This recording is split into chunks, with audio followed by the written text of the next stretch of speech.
Hi everyone, I'm Any New Province, and I just finished up the league with Enchantment Control. There's no feeling quite like locking your opponent out of the game completely with enchantments. You can resolve a pestilence at just the right time and whatever matches you want by clicking on the timestamps in the description down below. While you're down there, if you wouldn't mind liking the video or subscribing to the channel, I'd really appreciate it. It's a great way to let me know you've enjoyed everything, and it really encourages me to keep making great Pauper content. Thank you so much for watching, and enjoy the league. All right, guys, here we go. We got Bloody Tome in the sideboard. One forest is our start, but we don't have any of our early game mana, so we have to mulligan here. All right, I don't really know what more you can expect out of this deck, so we're going to keep it. Oh, yeah, getting stream sniped all night. I like Abundant Growth here because we can go Jungle Hollow, I guess, and then on turn 2, Forest. Or probably Scoured Barrens, and then turn 2, Forest, Abundant Growth the Forest. And then Quiet Disrepair the Abundant Growth on the next turn, so I'm going to top this.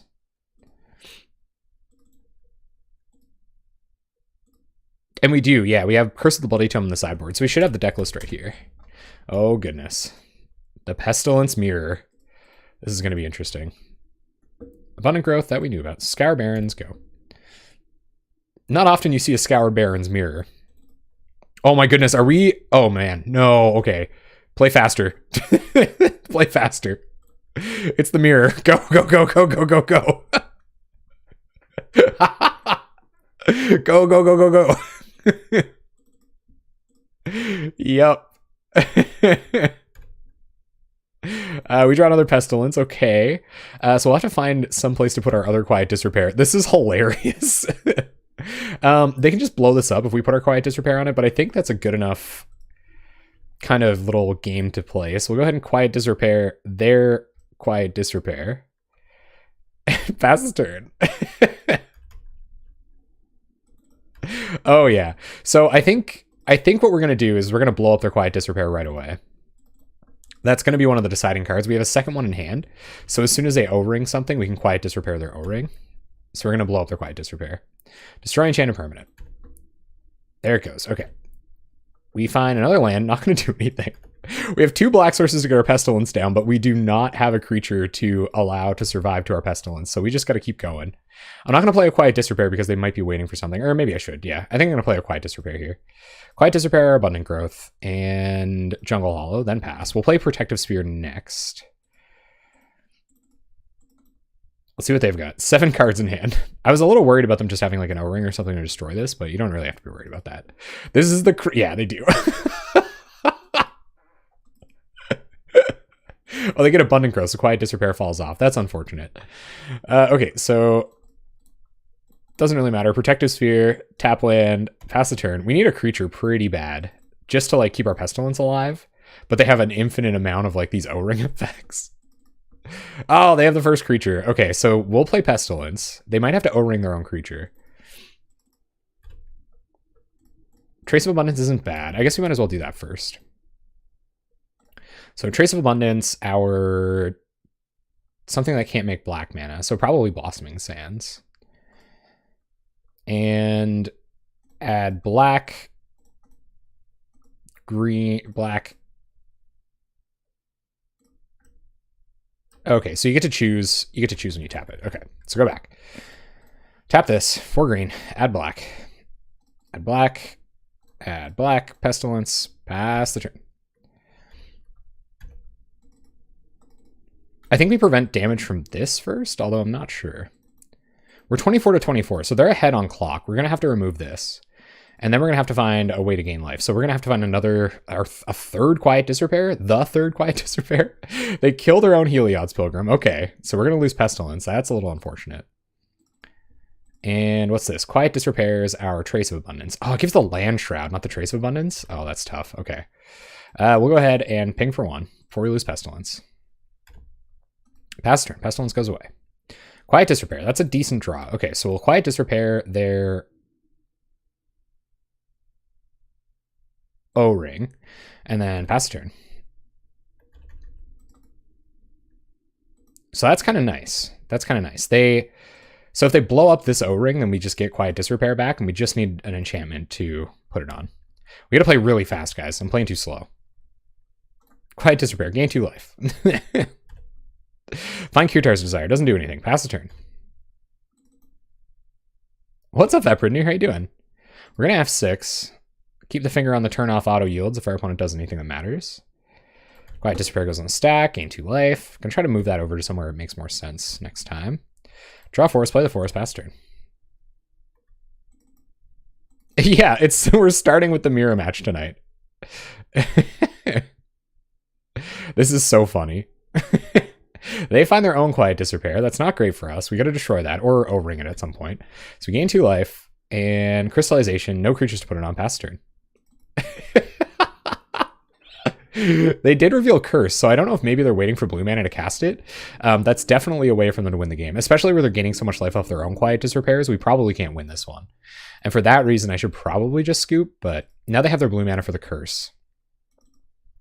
So this might be it. We'll see if we draw an O-ring off the top, but if we don't, I'll probably just scoop in the interest of time. Because they are ahead on clock. Another Pestilence doesn't do it, so we'll give it one more turn. They're playing faster than us, so I think we should just, we should just F6. They don't have a creature or a Pestilence, and preventing the 1 damage doesn't do anything with this, so we can just F6 through most turns. Find another Fertile Ground. Hope things are good for me. Yeah, they're pretty good, like, in life. But this is currently a little bit troublesome, so we Quiet Disrepair their Curse. We're going to gain life off of it for a little while. We probably should have got the Protective Sphere, but Curse is actually a better win condition. I don't actually know. Blowing up Curse of the Bloody Tome is definitely a good way to start. But they have more Quiet Disrepairs than we do, so I think we're actually just dead.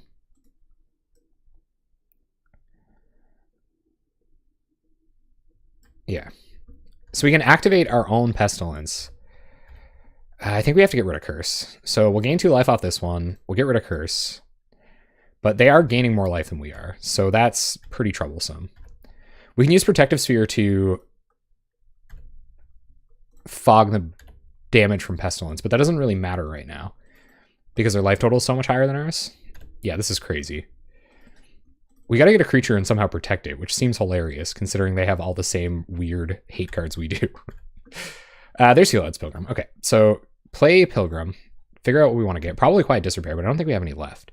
We will use its ability, so what do we just want? A cantrip? Yeah, probably just a cantrip. What else? What are we looking for? More creatures? So maybe Fertile Ground's better because it adds extra black mana. So we'll tap this, doesn't really matter. Fertile Ground up a forest. Oh my good God. Pass the turn. And next turn, we'll run out of Pestilence. I'm saving it in hand until we can activate it, just in case they were going to remove it this turn. So if they do manage to remove Heliod's Pilgrim, we'll at least get an activation or 2 out of it. There's Journey. Okay, so we would have lost our Pestilence. Quiet Disrepair on the stack. This is foolish. This is just foolishness. 1, 2, 3. Crewfix's Insight. This could kill us though, so we've got to. Probably didn't draw anything productive there. We need our last creature or some way to O-ring one of their O-rings to get our stuff back. We might as well play Sphere just in case they deal with it when it matters. Play Sphere. Pass the turn. This is foolish, isn't it? They have so much life. We'll have to keep a creature around for multiple turns. Does this prevent all damage just to you? So honestly, that's like almost impossible. We'll have to have Pestilence over multiple turns, and they have way more life than we do. So I actually don't think we can win, but especially where we fired off the Insight, maybe we should scoop. Guys. What do we do? If we can keep it around for 1 turn, we'll be okay. Okay, that's problematic. We also have to deal with our Protective Spheres. Nope. Okay, we have to look at the deck list. I think we are going to lose. Yes. Because we have to O-ring 2 spheres. And have enough mana on the battlefield to like play a Pestilence and protect it.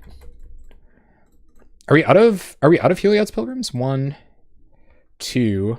We have 1 Pilgrim left. So we probably shouldn't even Crewfix's Insight here. We'll just pass. This is bullying. We'll pitch Crystallization.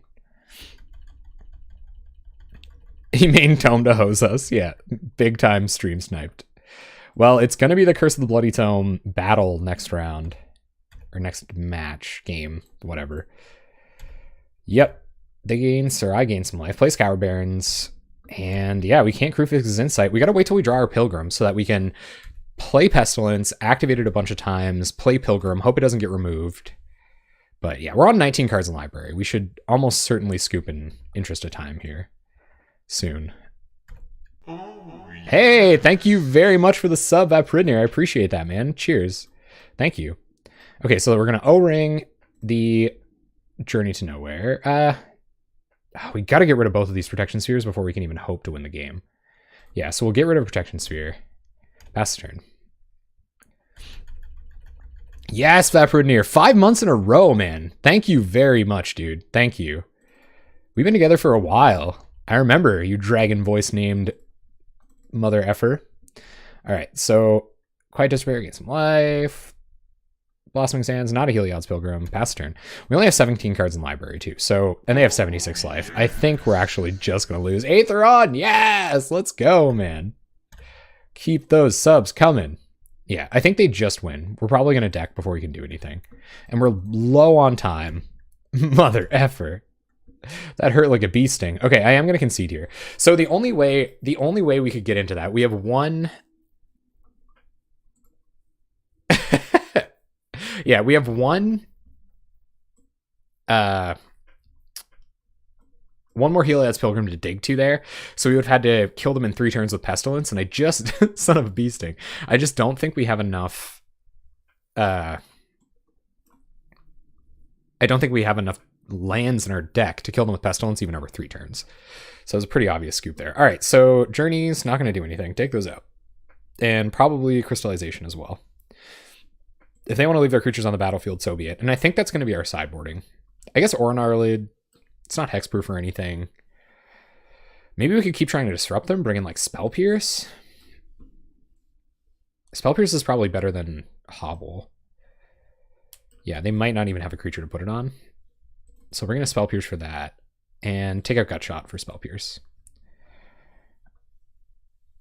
We're probably boarding out creature removal. Do we bring in Gnarlid?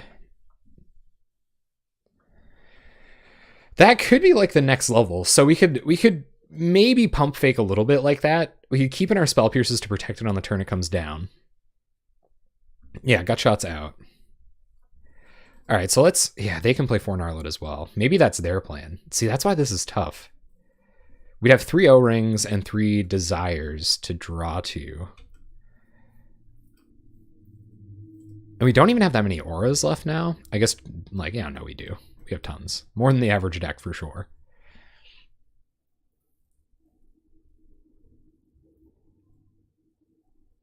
Maybe we don't bring in this win condition. Maybe we leave this stuff out and bring in Gnarlids. Yeah, right. Yeah, that's true. What's a good answer for an Orinarlid? An Orinarlid. I could go down 1 Pest as well. Okay, so I am going to bring in the Gnarlids. I'm with you guys there. I think the Curses are good too. And we'll take out another Pest and bring in another Gnarlid. Maybe take one of these Duresses out. No, Duress will be good for protecting it. Spell Pierce probably isn't bad here either.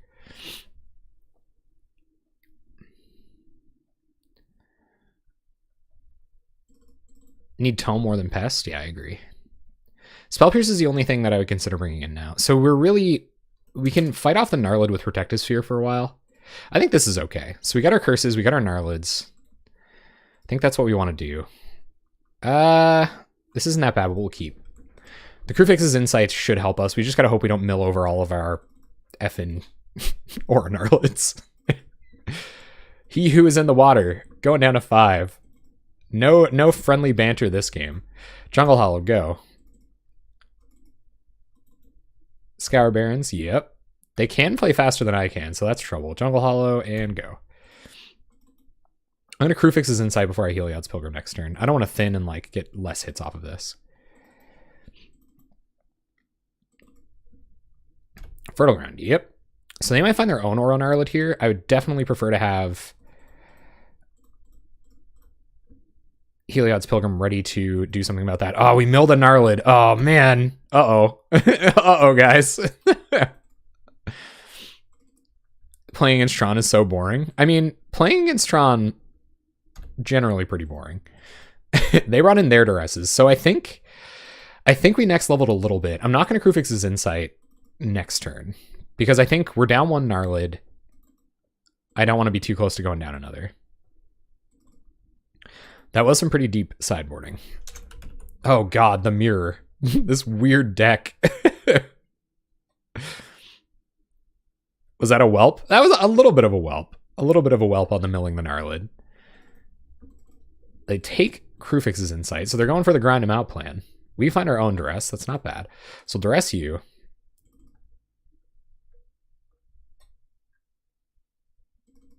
Spell Pierce.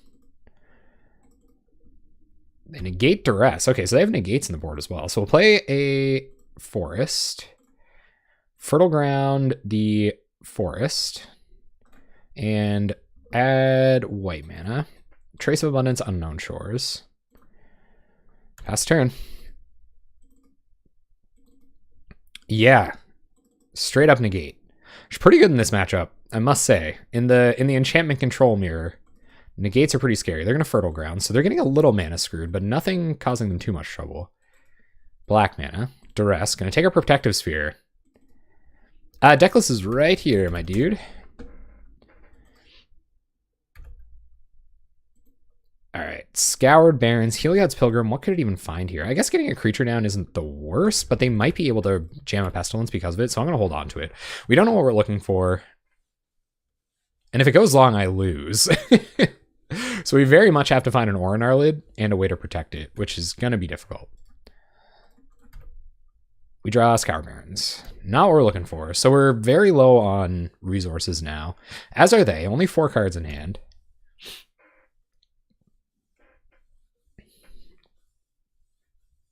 Alright, what do we find? Scour Barrens. Okay. Building up our mana base. No way to kind of accrue incremental advantage here. Oh boy. 2 white mana. 3 white mana. Guardian of the Guild Pact. By God. Alright, so we're going to add white and Heliod's Pilgrim for crystallization. Hopefully it's still in there. Did I take it out? Oh my god, I took it out, guys. I took it out. Curse is an aura, though. Didn't know that. Okay, so Guardian is going to be pretty good against us. So we'll tap this like this, add blue, Curse of the Bloody Tome on you. Play land, pass the turn. I know, we took out all the pacifisms. We were sincerely not worried about creature beats at all. That was kind of the idea. I hope that they kind of ducked and weaved, and we would go in the other direction and get them. There's Guardian. Yep.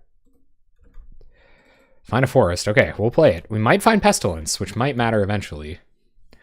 Mill them with Curse. 40 cards in their library, but many O-rings to find. 2 cards in their hand.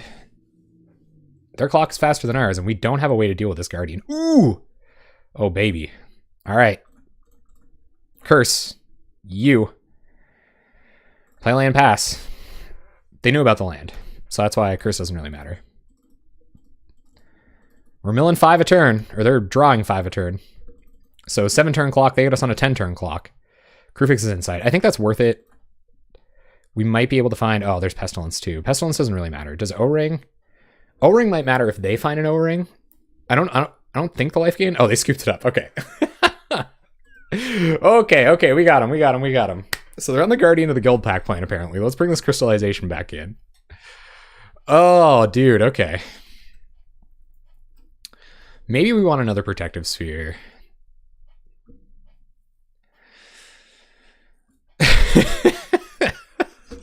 Guys, this is ridiculous. Oh, this is so stupid. Okay, so Protective Sphere we probably don't want. Pestilence, we know they're going to help us keep Pestilence online now. What do we want Duresses for? Duresses to protect our Bloody Tomes seem good, so maybe we do want to keep 1 Pestilence out. And if we're not fully on the Pestilence plan, maybe we go down 1 Gnarlid. They saw the Gnarlid in the bin, so I think we go down the Gnarlids. They know we're on Gnarlid now, so let's bring back in Spell Pierce. And probably another Protective Sphere. We're going slow. We're slowing right back down. We're ducking and weaving, faking this bad hand. This hand's not great, but it's fine. Abundant Growth, keep it on top. It might cantrip us into another land. We only care about hitting 3 mana, so I'm going to go Forest Abundant Growth now. Help us plan our turns out later. All right, so we are going to hit 3 mana on time. That's relevant. And what do they got? 2 mana. Quiet Disrepair, Fertile Ground. Okay. Our turn. Blossoming Sands, pass. And next turn, we're just jamming Pilgrim and getting Curse and hoping we can resolve it. We're certainly not going to run it into their negate. Duress, okay. Not going to take Heliod's Pilgrim. I wonder what it will take. Krufix's Insight?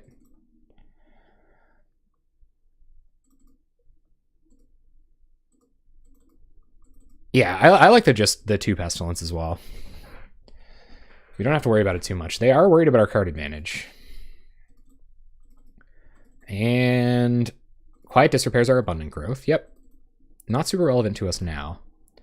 Krufix's Insight. Nice that we drew that. Will help us find another Curse. Tap this for white. And Heliod's Pilgrim. Go get Curse. Keep it in hand. They might have another Duress. So that could have been a bad move if they have another Duress, but I think we got to get it down ASAP and just go for it. Man, imagine if you could squeeze an Auramancer in here. That'd be pretty nice, huh? Or an Gnarlid. Krufix's Insight. Okay. See what they find. 6 cards in the revealed card zone. Not going to get the forest. Not going to get the forest. Krufix's Insight goes down as well. And so they drew 3. So they drew Abundant Growth, Fertile Ground. No blue mana up right now. So we're going to get to resolve Curse, but they might have an O-Ring for it. All right, Curse you. Go to combat, attack for 1. Pass the turn. Let the decking begin. Oh, we milled both of their curses. All right, guys, hoping and praying. Abundant Growth. So they're going to do a little bit of digging here. We're going to Krufix's Insight for another one of these bad boys, or for an O-Ring to free this bad boy. Or to get their Aura Gnarlid or whatever it is. We got the Crystallization for the Guardian. They got 4 mana here.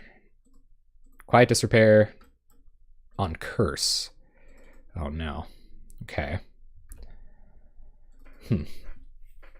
That's trouble. We can't do anything about this right now. So that's too bad. We're going to lose a Curse. That's unfortunate. But we are going to Krufix's Insight. Hopefully find some mana. Maybe we should Trace of Abundance first. I think that's obvious. So green, white, Trace of Abundance, this forest. And go to combat, attack. That'll let us get up to mana next turn.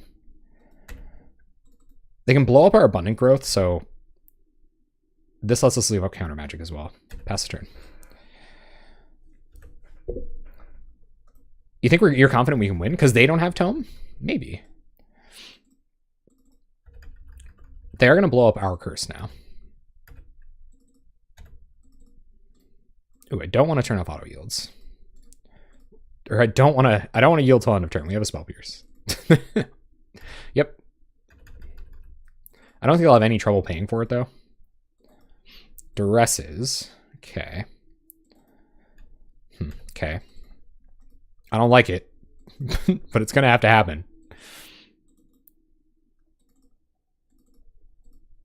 We only have 2 Pestilences. We have no way to get stuff back out of our graveyard. Pretty clutch Quiet Disrepair on the Curse there. There goes Pestilence. They now know about Spell Pierce, but they could sequence their turn in such a way that avoids running into it. So go to combat, swing. Pretty happy to find a land here, because now we can Krufix's Insight while leaving up Spell Pierce. Unless we find something more important to cast. Insight. O-Ring, Abundant Growth. We're going to lose a Duress and a bunch of lands, which don't really matter. We're just going to pass. Leave up Spell Pierce. It might matter.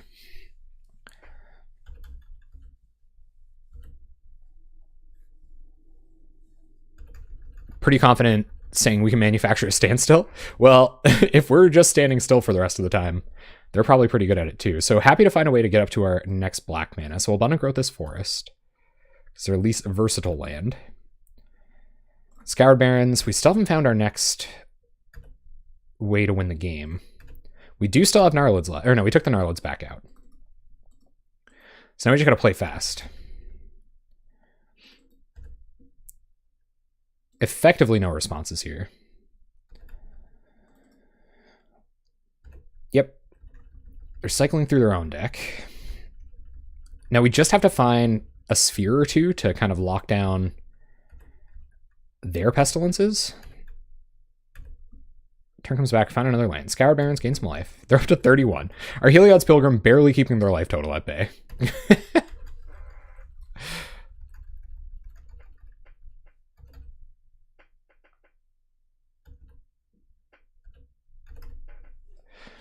All right, let's see what happens.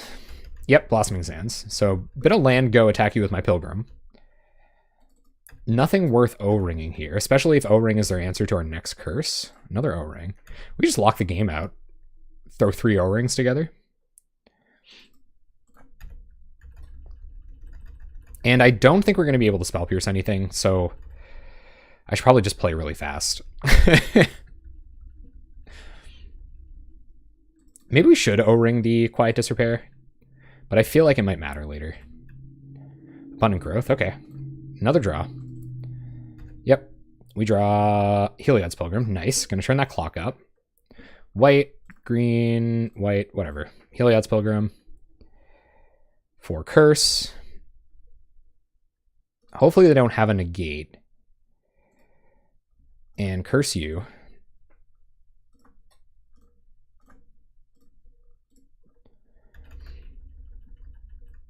Oh, they have the negate? Wow. Okay, there goes both of our curses. So we're either going to have to win through decking or win through damage. Which means we should probably take out their Quiet Disrepair. Where is it? It's right here. So we'll take this out with an O-ring next turn.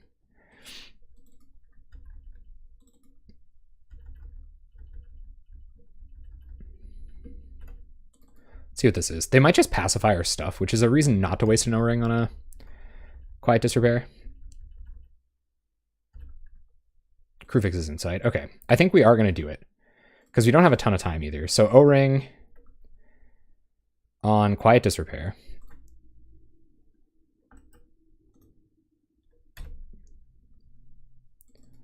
See if they have any responses. And I don't even think we're going to Crewfix's Insight because we're ahead on cards in library. We don't want to just put 5 in the bin right now. So this way we have like a feasible way to victory with our Heliod's Pilgrims and potential Pestilence. But they are going to start pacifying them. Okay, so Kirtar's Desires come down. Yep. So fully pacified. Find Abundant Growth. Another redraw towards our potential Pestilence. Any lands that don't make black have to be able to make black.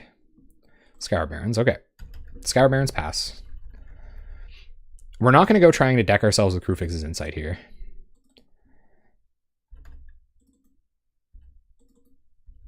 Yeah. That probably would have been a better idea. Okay, so they have their own Heliod's Pilgrim. What's it going to go get?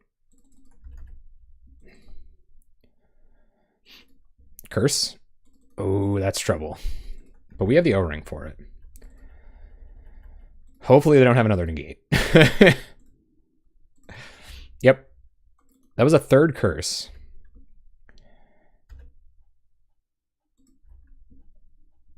You come close for sure. Curse mills us. We lose a Pilgrim. It's not great. Okay, more O-rings are always welcome. So it doesn't really matter what we tap these for. O-ring, curse. Oh, if they have another negate. Oh my god, no! Okay, they have negate. They have 1/2 mana to pay for our Spell Pierce, so we'll let that go. Have to let it go. White, green, white, O-ring. Your curse. Kirtar's Desire your Heliod's Pilgrim, and pass the turn. Whew!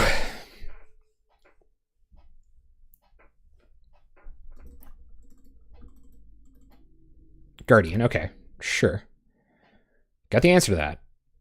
Let's go get blue mana and white mana. Crystallize the Guardian. Quiet Disrepair our opponents. What do we take? I don't really know. I think we just Quiet Disrepair our own Abundant Growth. I don't really have much time to think about this. Pass the turn.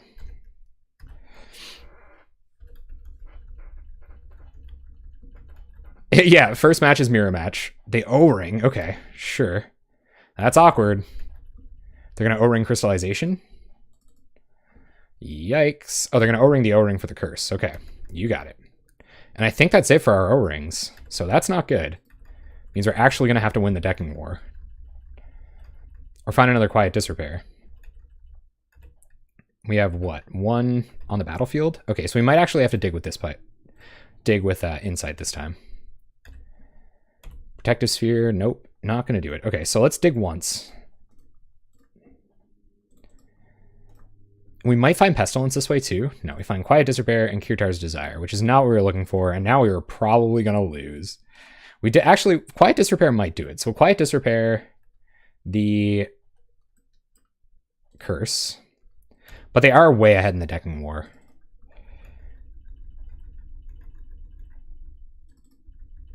And on life. So this doesn't bode very well. Heliod's Pilgrim, yep. He who sticks the first Pestilence though, right?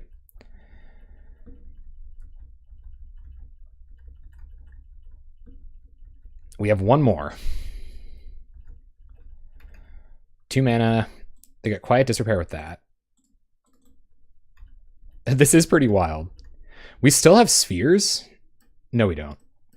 Bollocks. I think we have 1 sphere left. We have 1 sphere left. So it'll be Pestilence in the other sphere. Quiet Disrepair their Jungle Hollow. Yep. Alright, so which one's which? That's this one, so we want to gain life on that one. And destroy enchantment on this one. Get milled. Oh, that's our last Pestilence. Oh, guys, we're dead. That's it. That's it. That's it. That's match. That was the out. Okay, we have 1 O-ring here. 1 O-ring in the bin. That means we have an Oblivion Ring left to get our curse back. But I'm not super confident about that. Right? 1 O-ring here. 1 O-ring here. 1 O-ring here. Oh, and 1 O-ring here. So that's all 3 O-rings. So I think we're just dead. Dang it. Fertile Ground, yep. Doesn't really matter. And Kirtar's Desire this. Pass the turn. I don't think there's anything left in our deck that can get us out of this.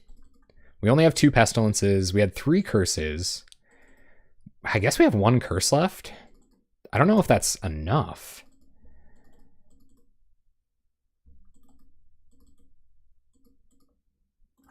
Graveyards go away. Makes it a little more difficult to count things. Quiet Disrepair, sure. Oh man, hold on. So, does this matter? So if we do this and then get our O-ring back, it doesn't really matter. So we should hold on to Quiet Disrepair. Just in case.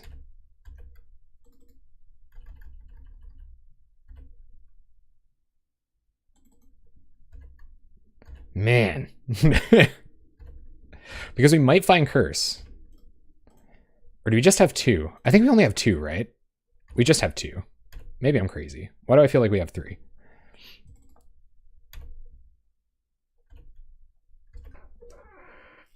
Yeah, maybe I'm just crazy. This deck definitely needs that card that just shuffles your graveyard into your library.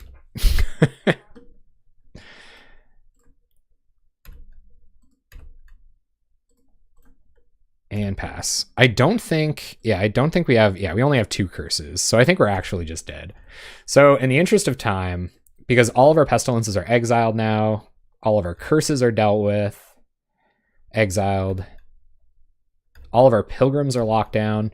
You know what? I guess we could try to win through damage. We just have to go... No, that's too much damage.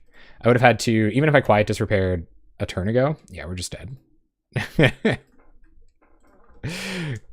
Got nothing left over here either. GG's. That was wild. So they had the answers on time, but maybe there's a way we could have won that. Sadly, I have to go in a couple of minutes and watch on YouTube soon. Just wanted to say, hey, and give deck specific and A&P general props from Denmark. Thank you very much. I think that's our first Denmark shout out. That's pretty cool. So 1 lander in the open, 1 land opener. This isn't great. Our opponent kept 6 cards. How many lands do we have to dig to here? Probably not enough to justify keeping this. 21 plus Abundant Growth to cantrip with? I don't really know. I don't think this is keepable. We get a scry and we're on the draw. Maybe it's okay. We have like 24 hits in the deck. I was having fun too. We don't have any card advantage though. I don't really know how we like dig ourselves back out. We still have Kirtar's Desire. Like we have a 1-drop. We have 2 2-drops.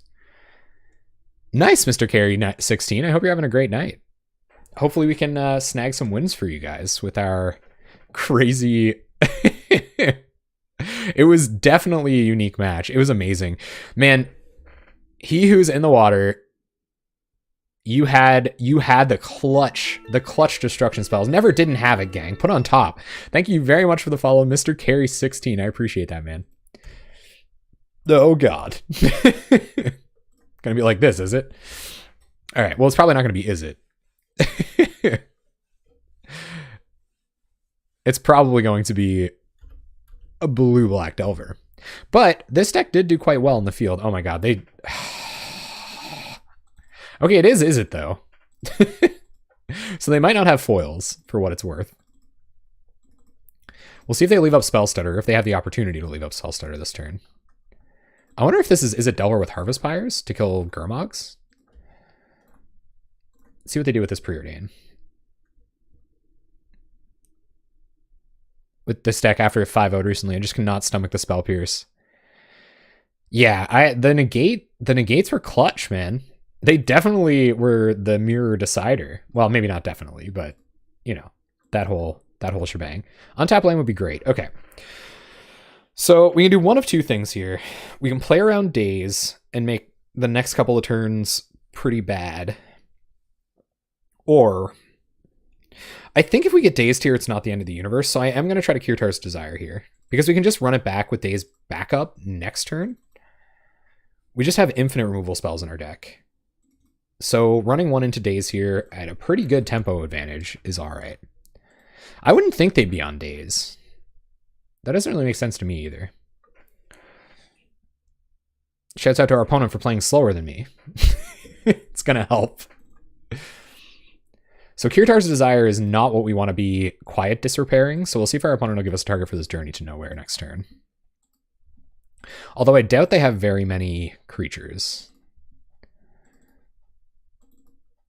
Gonna be oh, it's a Delver. Okay, good. Might as well leave this open. They're gonna be casting all kind of cantrips and stuff like that. Yeah, I feel like they're not on Daze. I feel like that would have eaten a Daze. They gotta be, right? They gotta be. Opponent tapping out. I can get behind that. So they're gonna gush. Wow, that's aggressive. Sure. That's very aggressive. Brainstorm. Yep.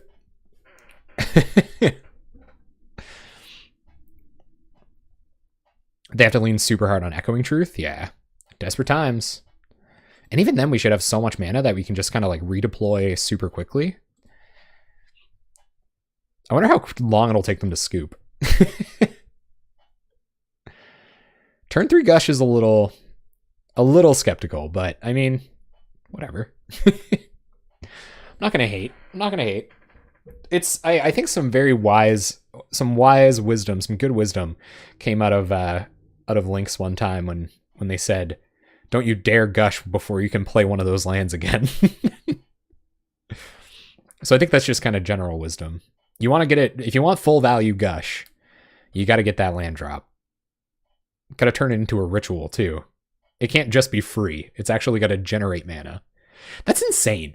Like, if you guys ever just, like, gone through a list of cards trying... So, like, when you're trying to build combo, you're always looking for something that, like, generates mana, recurs a spell, like, does all these things. And Gush does all of that. It makes mana, it draws cards, it puts cards into your hand. It's just bananas, guys.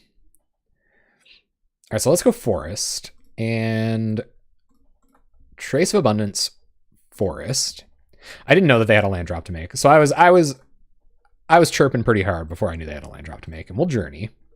Journey the Delver. Pass turn.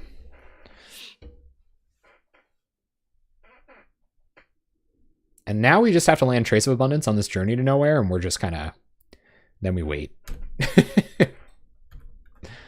So let's try to bait with a Fertile Ground. So Forest... Fertile Ground on... so we should do it this way then. Fertile Ground on Forest. See how they feel about that.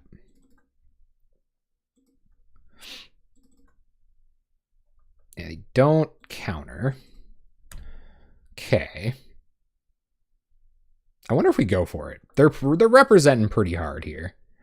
I think we're going to pass. If they run out Spellstarter Sprite, then we can try to remove it with Oblivion Ring next turn, and then we're just doing better. Yeah, so they had the Sprite. That didn't... We still could have Quiet Disrepaired. I was a little nervous about hard counter there. Next turn, we're going to run out Quiet Disrepair, and it makes Spellstarter Sprite matter a lot less. Yeah. Yep, Sprite gets in. Hopefully this isn't Ninja, but if they do tap out for Ninja here, it gives us a really good opening for a turn next turn. Yeah, okay, perfect. That's good news for us. Just cross your fingers and hope our opponent isn't on foil.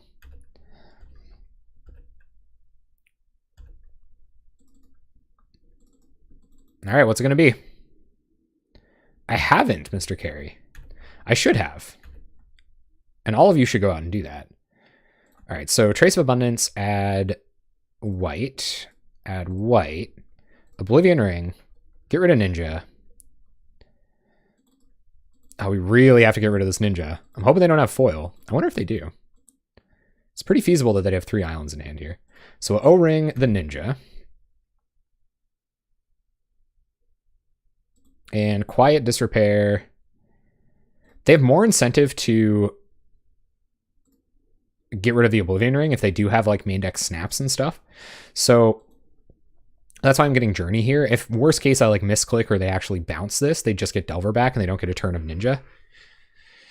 So if they really have to get rid of our Quiet Disrepair that badly. And it might almost be time to... Well, they are a red deck. They can probably deal with our Pestilence fairly easily. We probably just have to wait until they draw all their cards. And try to hope they don't burn us out. Preordain. This deck only runs, what, 12 points of burn? We should be able to get out ahead of 12 points of burn.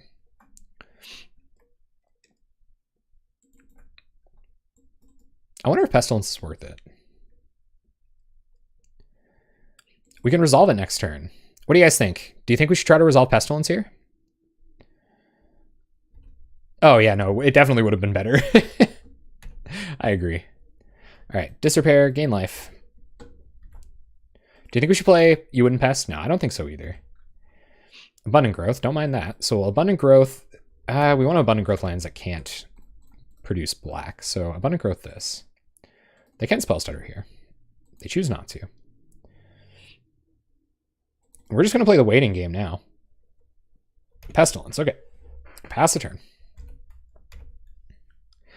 Yeah, I think it's a pretty easy way to remove creatures. Like if they get a Ninja down here, we want to... Yeah. If they get another Ninja down here. 2 mana. Thinks about it. I really like Snap. Like, it kind of surprises me when decks like this don't play Snap. Augur, okay. So now Pestilence is more than a 2-for-1. I can start pinging them for 1. They find Skred. Okay. And is this Ninja? If this is Ninja, I might have to run out Pest and Pest X2. Yeah, Augur is good for me. Okay, guys. You just let me know when to pull the trigger on Pest, okay? I won't pass this turn too quick. We got a time advantage. Quiet Despair, gain some life. What do you think? Is it time to Pest? Yeah, time to Pest. Pest time. Let's go. Okay, we want to maintain as much black mana as we can. So we should just go like this, get black, go like this, get black. And this should allow us to stop a Ninja if they get one down on their turn as well.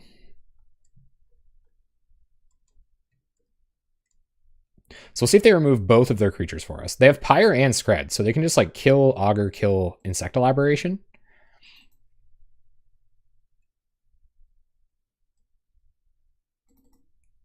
But we're not going to let them do that. Or if they want to do that, if they want to 2-for-1 themselves. We're going to wait and see if they play... Like, we're at 20, we have a Quiet Disrepair on board, so we're going to wait to see if they play Ninja next turn, and that's when we'll get Frisky and activate X2. Bringing the spice as always, TMG. Bringing it as always. Also, we have another Pest. You're right. The Gush on our end step. Guys, don't do that. This is ramp control. Maybe we finally found the payoff. I'm always talking about how there's no payoff for strictly mana ramp and Pauper. And Lenkenzie has made a very astute observation in the fact that we are straight playing land ramp control. Wait, TMG, what did I say? Find it uncomfortable that our junk deck makes Pestilence with greater ease than a white-black midrange deck? Yeah. I should have called it a prison deck. People love it when you call stuff prison decks. Here they come. Yep. Take 2. Sure. Especially if they tap out of one of the red sources here, Pest X1, pretty much free. Because it means we get to keep it for another turn. Miscreant. Okay, sure. And I don't think we want to wait too long. I think we do Pest X1 here. Kill their stuff. Take 1. Opponent discards a bunch of cards.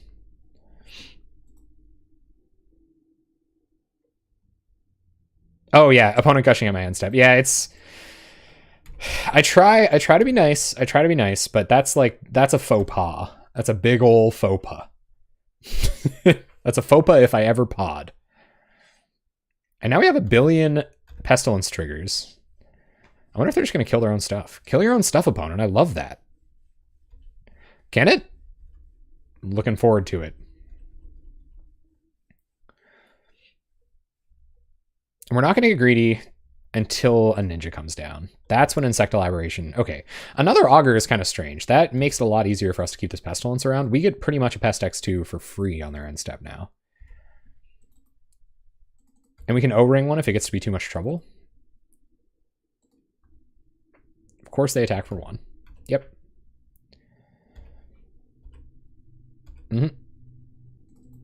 Yep.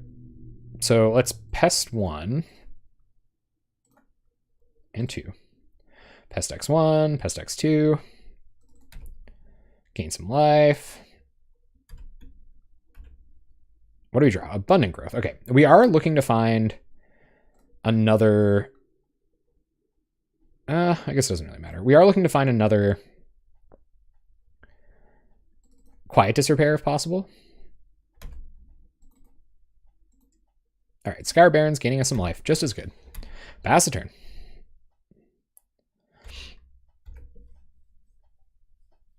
Brainstorms, yep.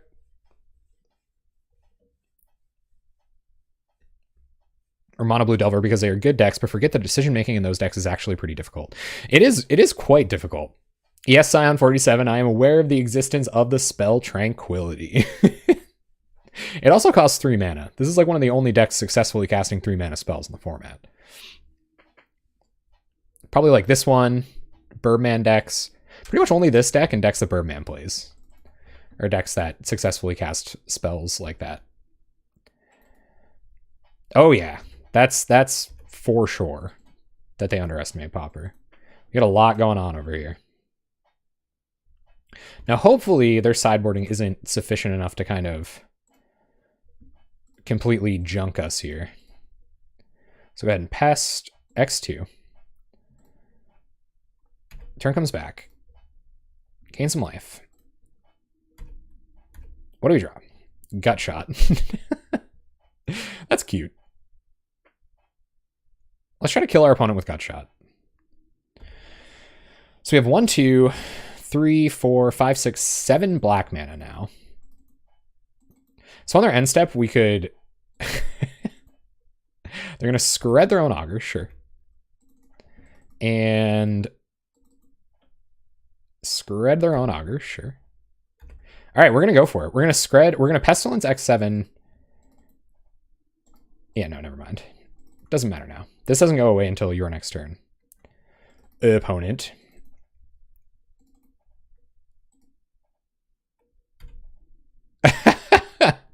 Aura Fracture is a normal sideboard card? Oh my god. Pauper players also way overestimate the strength of their format. There are people who really believe their Pauper decks are stronger than Legacy decks.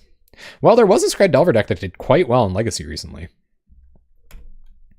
I didn't know Aura Fracture was a thing. Isn't that like sacrifice lands, do all kind of nonsense? Isn't that what that does? Ponders, yep. Now the question is whether I Pestilence my opponent just super hard on my turn, or before their turn ends. We have another one in hand. We can deal with a threat. I think maybe I do. Pest X7 puts them down to 8, puts us down to 11. What's up, Nasty?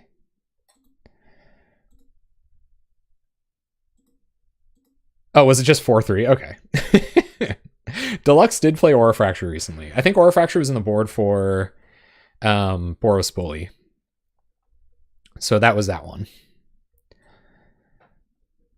Oh man, I really don't know what I should do here. So we can pest them X7. All right, guys, we have a pretty good time advantage. Pestilence's trigger is going to go on the stack. If we pest them X7 here, put them down to 8, put ourselves down to 11. And then I have found religion. And then what happens from there? So we have another Pestilence that we can kill them with. They'll have 8 life. We have a gut shot. We can pest X7. If they play a creature, we can just get it there. I think I'm going to... Oh, no, they're a lightning bolt deck. Ugh. Guys, this is hard. This is really hard. What do you guys think? How many activations? Maybe all 7 is too much. It does let us win in the next couple of turns. What's up, Teferi of Zafil? I'm going for it. Whatever, guys. Y'all took too long. I'm pesting X7. And that's the kind of life we're going to lead now. Okay? Pest X7. We're also gaining life off of Quiet Disrepair, so we should be okay. You wait on Pestilence. Wait a minute. Yeah, that's true. I'm going to put them down to 10. We can generate 7 mana, or 7 more Pestilence triggers. Yeah, I'm going to put them down to 10. Let Pestilence go.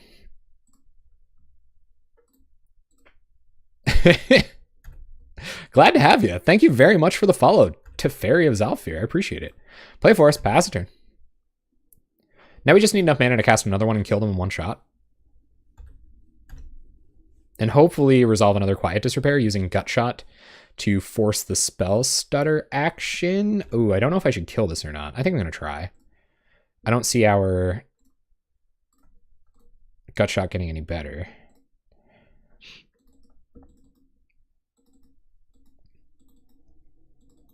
Counterspell. Okay. So our opponent's going to get their Ninja, but they've wasted a lot of their interaction. I think we've already seen this, Skred. We have. Okay. What's this going to be? Yes, give me the X1's opponent. They get in. Yep. So now we can play Pestilence next turn. Hopefully resolve it. Sure is. Especially because I didn't have a ninja coming down here. They have 3 cards in hand. I have a feeling they've run themselves out of counter magic. Granted, we do have a bunch more Pestilences, so I think we're going to get it down here. Activate on their end step, and then win the game on our upkeep. Or win the game on our turn. Not necessarily our upkeep. Let's try to Pestilence. Do they have more just hard counters? They can't spell stutter spread it. They have 4 hard counters in their deck. We've seen 1. We just have to draw another Pestilence. We have interaction for all this stuff anyway. I'll O-ring this if they grab this. Or they figure it out somehow. They gush. Okay. And looks like they found it. So they found their counterspell. Yep. So we'll pass through. Delver is a significant enough threat that I'll Oblivion Ring it. Granted, they could find another ninja.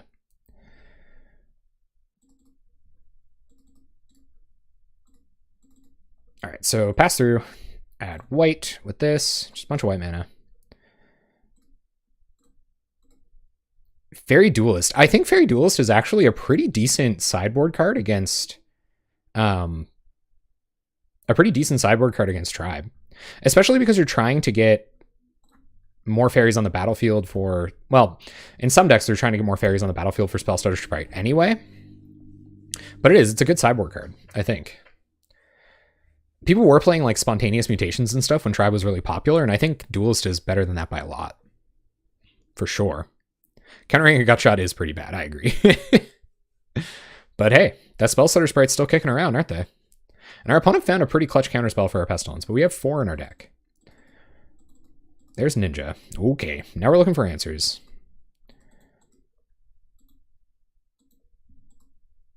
Probably cut Delver from blue-red. Yeah, Delver's a bad card. Ninja's going to deck them faster. Hopefully we can gain enough life, find enough quiet disrepairs to make sure they can't kill us. Lands are bad, but we'll probably draw some, because that's what happens. We draw land. Pass turn. It's blue-red fairies now. I think it's the least consistent for sure. They're turning that clock up. 4 Pestilences in our deck. Protection Sphere does well here. It does okay. Doesn't do great. We're even on life for it. Yeah, maybe Pestilencing a bunch wasn't a good idea. Ninja gonna get in some damage. Draw a card.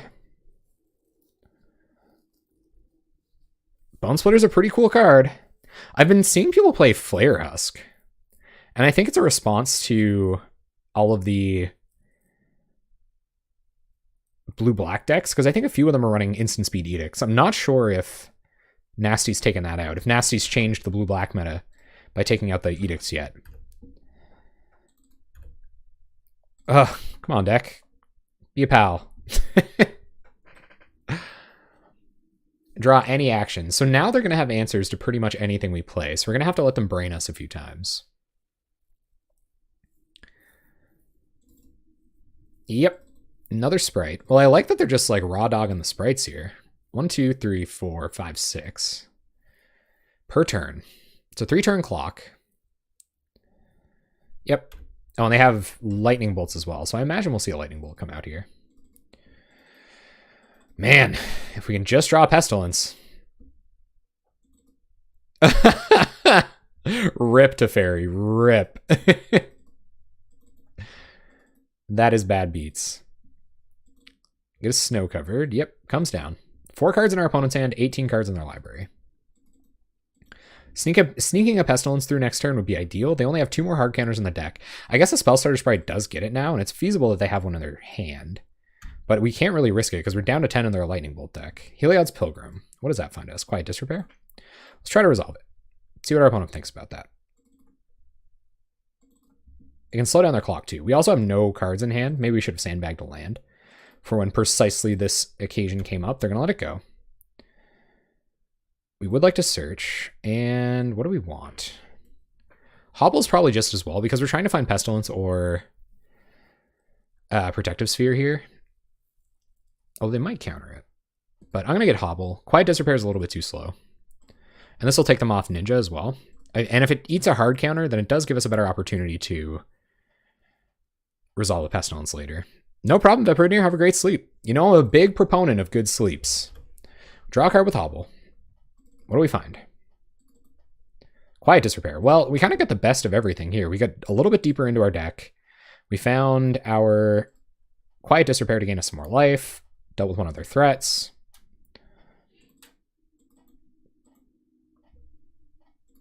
Yep. Paris the turn back. Everybody needs sleep. You got to try to get at least 7 hours a night, guys. I'm telling you. There's one thing I'm a zealot for. It's a good night's sleep. Jeez. Hardcast Gush. Oh, this is my favorite kind of Gush.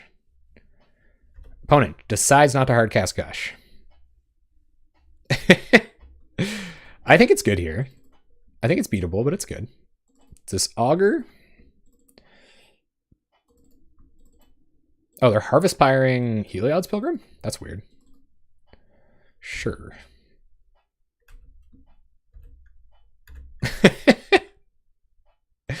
Listen, guys, listen. It doesn't matter how busy you are. You've gotta get that sleep in, okay? God, be good to yourself. If we do find Pestilence, I'm gonna wait one turn to see if we can find some more gas to kind of prop it up. It is an educational stream. Your brain starts doing really funny things when you don't get that 7 hours. Ooh. That's pretty good. So, Quiet Disrepair, Abundant Growth. Comes in. So now we're getting 6 a turn, and they're dealing 6 a turn, and they have 17 cards in library. So hopefully that means we can win. We are going to go down to 5, so if they have 2 bolts in hand, we lose. Yep. Or actually, we're netting 1 positive life a turn here. So that's kind of nice. Krufix's Insight. Oh, baby. Green, white. So Insight.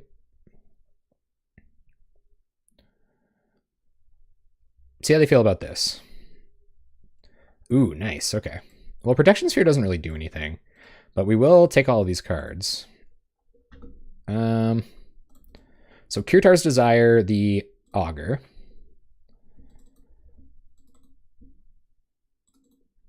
We're just kind of shoring it up, just in case they do stick more threats. I guess maybe we should hold on to this Oblivion Ring for a Delver. Yeah. I'm going to hold on to it. Hold on to both of these. It's pretty exciting, isn't it, TMG? That is an exciting moment when you post something and you're like, just going through it. You're already late for your 7 hours sleep? Maybe I shouldn't do that. I think I probably lost a few viewers there. I was like, get your 7 hours. Oh, you're going to start playing Delver to Fairy? That's sweet. All right, we got him. So, Gutshot's going to come in, help us with that early game. Spell Pierce can help us force stuff through. Just resolving a Pestilence is pretty phenomenal against this deck, so maybe we want to bring in Duresses to force it through, but they have hard removal, so Orin Arled's not that great. But I think our Gutshots and Spell Pierce is just as efficient ways to fight a Pestilence through on like turn 4 or turn 5 or something. Absolutely, Teferi, go for it. Bad sleep can lead to lower performance on intellectual endeavors. Exactly, Lenkenzi. Get those 7 hours, gang. Spain fault. Oh, okay.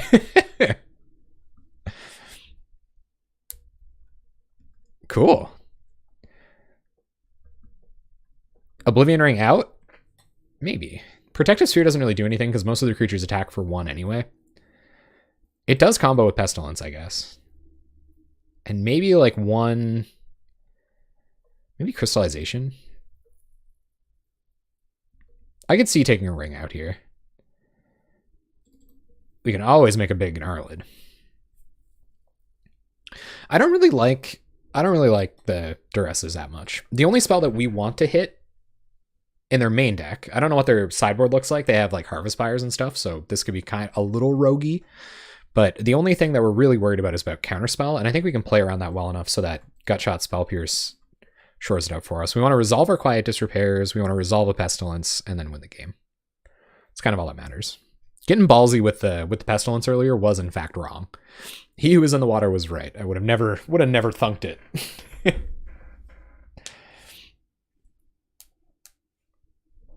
Well, we have a lot of ways to deal with Gurmag Angler. Imagine a hobbling giant fish. Can fish hobble? That's a good question. Pestilence is an amazing card, for one. So that's probably a good reason to have 4 of them in the deck. Just, you know, it can validate a lot of weird strategies in the first place.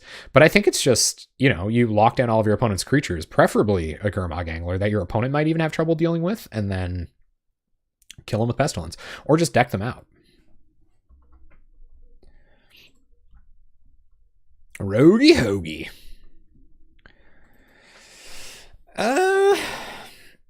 Chances of this Krufix's Insight resolving, pretty precarious. Heliod's Pilgrim isn't as good in this matchup as it is in others because it's not getting Curse. I know again. What would you bring in? I don't really know. This is kind of a lot of the same. We'll bottom Unknown Shores. I like Curse of the Bloody Tome for sure. Curse of the Bloody Tome is a cool way to play this deck. Well, they have Skred, right? Skred does a lot of work. They had Skred and 6 lands on the battlefield, and we don't have any way to dig for them. We might even just mill over them, right? So it's kind of sketchy. Yeah, Curse is probably, I like Curse better, I think. Heliod's Pilgrim can search up Curse too. So that's pretty spicy. But off to a very slow start here. There's an argument for just gut-shotting this pre-combat. But they didn't play a ninja last turn, so I'm pretty convinced they don't have a ninja in hand. Yeah. Especially if they don't have 2 blue mana. They're going to go look for one now. So they maybe... We'll see what they do with their Ponder. If they don't shuffle, I think I'll probably kill Miscreant. And they might have taken the removal out. That's true. For like Echoing Truths and all stuff like that. We'll see. I feel pretty safe going into game 2 Creature Light. And then if we see that there's just like no Skreds or anything like that, then I'm thinking about it. If they play untap, it's pretty obvious that's what they're doing here.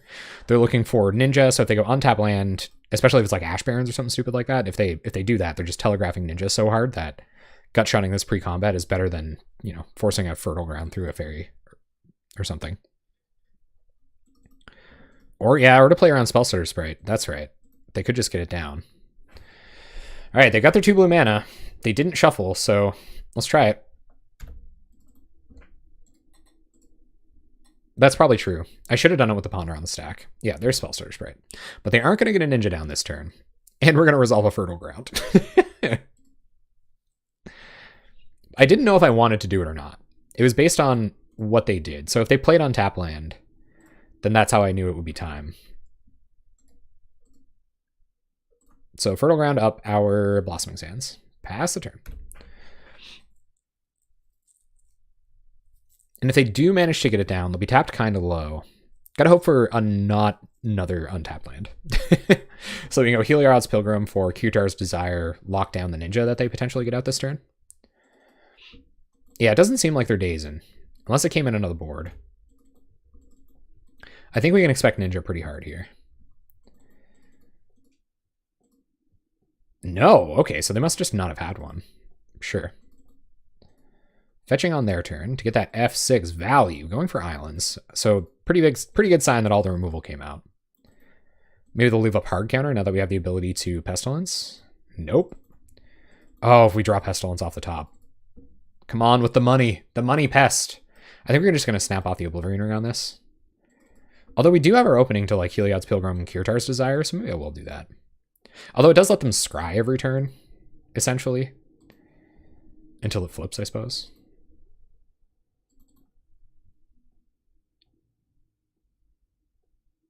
What Delver deck? This Delver deck? Oh man, we're just waiting for that threat, right? We're just waiting for that threat. We're waiting for Germ Daddy's partner to arrive. This is an opportunity to resolve a Krufix's Insight too. Oh, I didn't get to have a look. Sorry about that, guys. This is a chance to resolve a Crewfix's Insight, but it doesn't net us mana this turn or anything like that. So I think we're just going to Heliod's Pilgrim. They probably have a null. Maybe they're leaving up a null here for Kirtar's Desire. Pilgrim for Hobble? Maybe the next one. I feel like making sure this Delver doesn't just wreck our face is pretty important.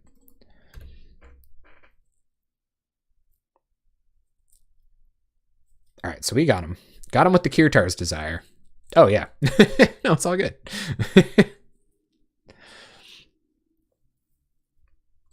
That old non-attacking Delver. Typical lazy Delver. All right, our opponent playing pretty slow. Obviously, I got my chops ready yesterday. Oh, opponent, why? Why? Don't do that. A lot of lands in hand. So three lands, 3 unknowns. That's worth noting. We'll see if they show us another card here. Guard Duty? I've never seen that one.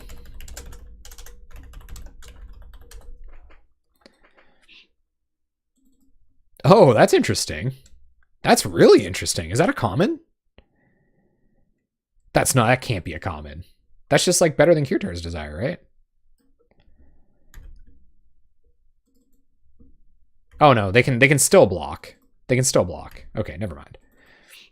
Kirtar's Desire has the potential to be better. Opponent getting in for 2. No ninjas to be afraid of. We're going to run it back. See if they have a counterspell here. Play Plains and Heliod's Pilgrim.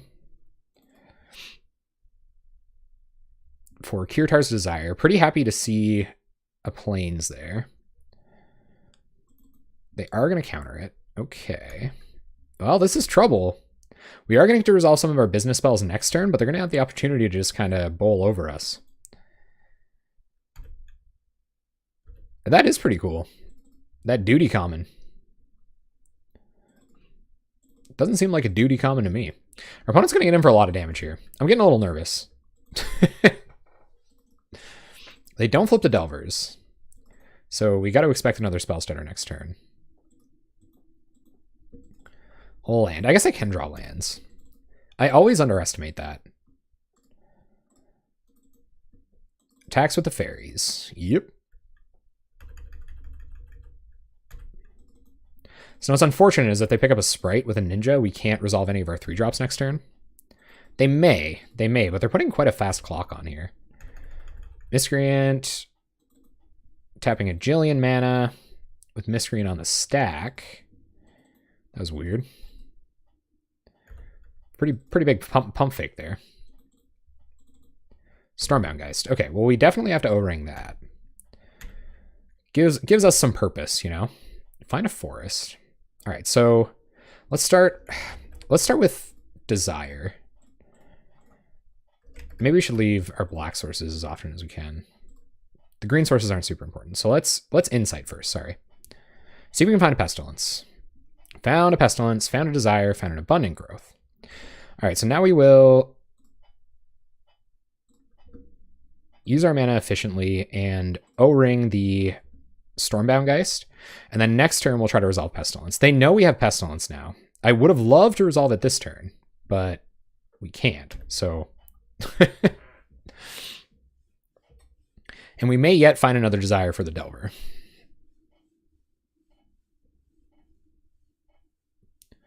We are 1-0, yes.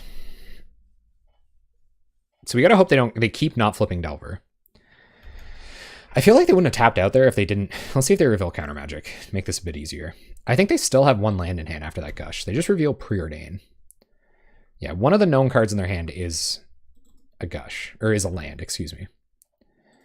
But they're gonna do a good job concealing information from us. Although I feel like they haven't drawn any non-creature spells in a while. If either of these spells resolve, we're in pretty good shape. Going down to 2 blue mana. They do have an untapped land drop in hand, though. So Maybe. Delver decks can be really fast. Leaning on the timeout condition. Stormbound Geist can come back if it dies with the Pestilence, which I guess is like fine, but giving them 2 turns to attack with it is usually worse. This is the only way to deal with Stormbound Geist for good.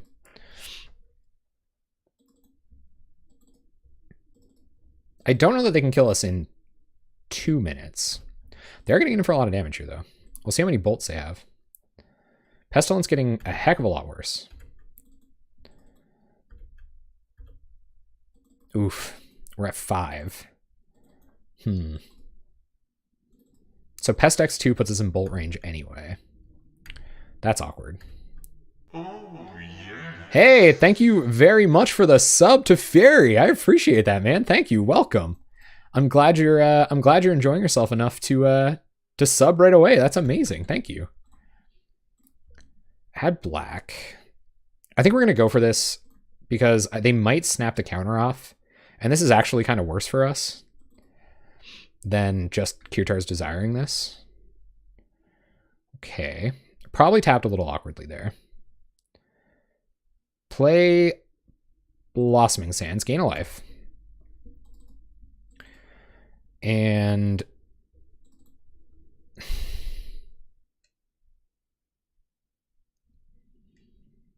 if we desire the Delver, we take 4. If we Pest X1, we take 3. We take 4. So either way, it's pretty much exactly the same. They still have the opportunity to kill us with Lightning Bolt, but we kind of have to take that risk. So go to their turn. Beginning of combat, we're going to activate Pestilence. Probably could have Abundant Growth there.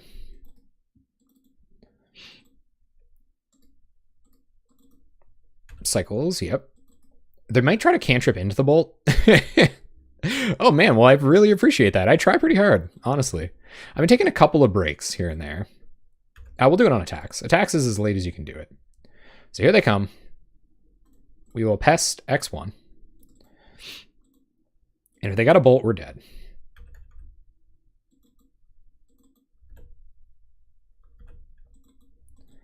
Otherwise, we are in pretty good shape, but they could just have bolt here. Dang it. All right, what do we have on top? Heliod's Pilgrim. Well, that was a way out, but we did die. I still don't think Duress is very good. Orin Arled's probably good now.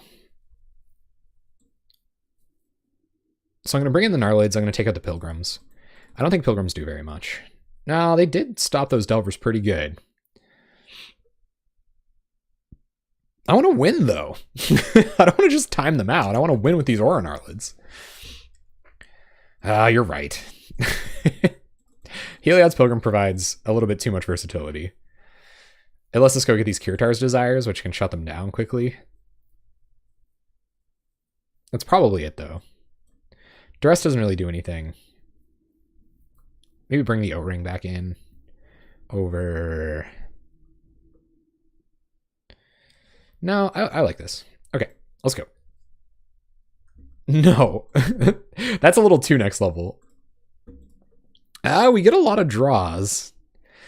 Oh, I don't know, guys. I don't know. It's a one-lander, but it's a one-lander that cantrips twice. So we just have to have a land in our top 3? It has Pestilence. And a Journey, and a Crystallization. It does feel loose. This feels like a way that Delver could kill us in 1 turn. Well, God. And now at least we get a Scry. And I think these spells are better against Delver, so I am going to keep. Get a Scry. Pilgrim way to the bottom. How did the Spell Pierce get in here?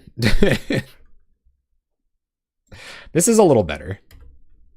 Land, Abundant Growth, draw card, pass a turn. Well, it looks like we drew into our opener, essentially. Without a Pestilence, that is. Delver, yep. Land would be great. Kirtar's Desire. Well, I think we're going to snap this off. Kirtar's Desire, your Delver. Hopefully we draw land next turn.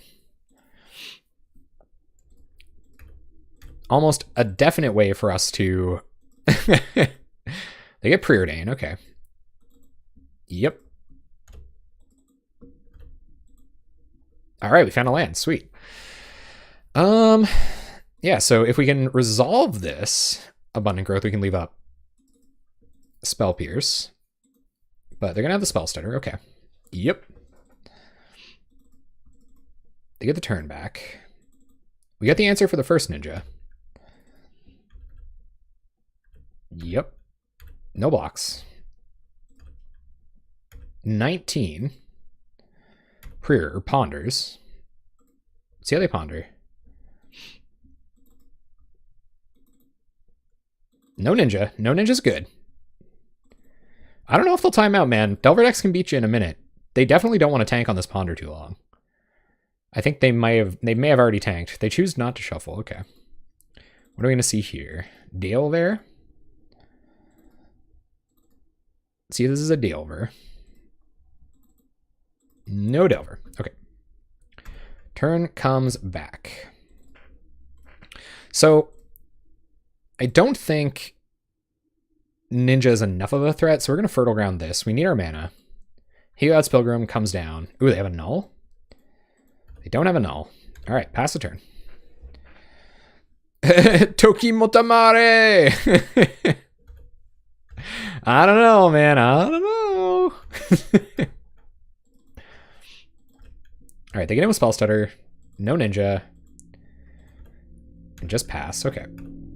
Leaving up Counterspell, I presume. So we'll go ahead and tap this. Float blue. Tap for green. Journey. Leave the blue floating. Journey Spell Stutter.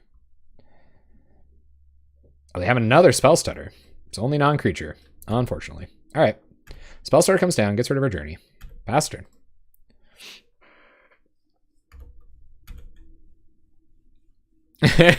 We're out here, man. Zawarudo.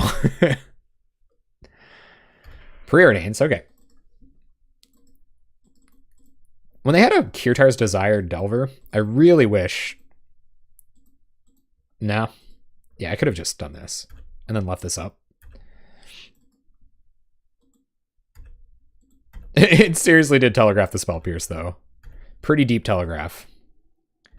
Yeah, I think we got him. But you shouldn't... It doesn't matter if you win or lose. You should definitely not show your opponent what you're doing. So Abundant Growth, draw a card, found a forest, tap these, Heliod's Pilgrim, and that should do it. DJ Glitter, this guy stole my MC name. That's not cool. Have to mulligan, no lands. Pseudo lands, but no lands. This is bad, too. Still a one-lander. We're on 21 lands, so asking for a two-lander isn't a ton.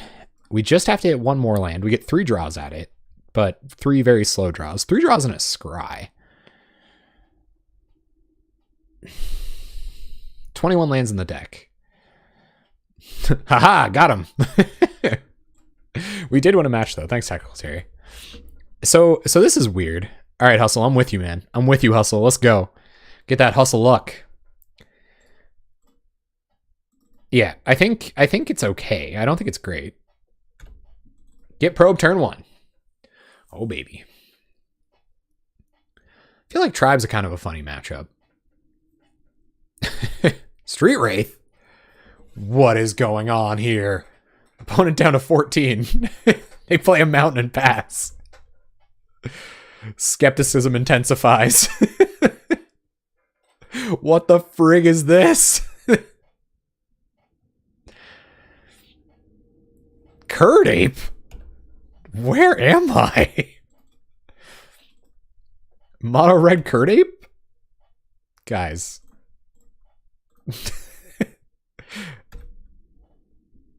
I need an adult.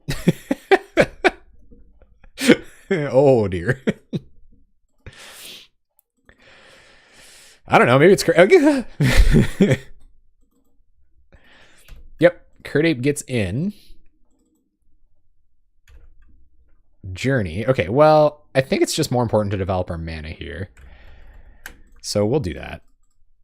Fertile Ground on Scour Barrens. They don't have a forest yet. And yeah, the Heliod's Pilgrim definitely going to get in the way of the Skred Apes. Oh, they found their forest. Dang it.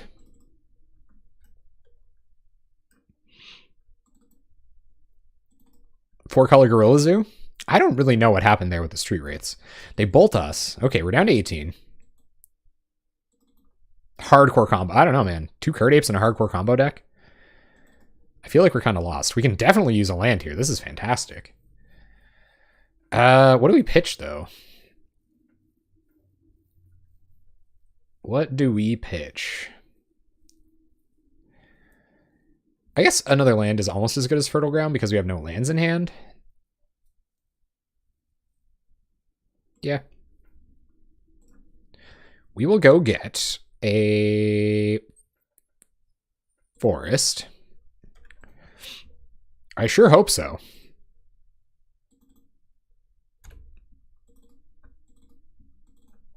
All right, so we're going to play Heliod's Pilgrim, which can block the borderline. There's Pestilence. Ooh, buddy.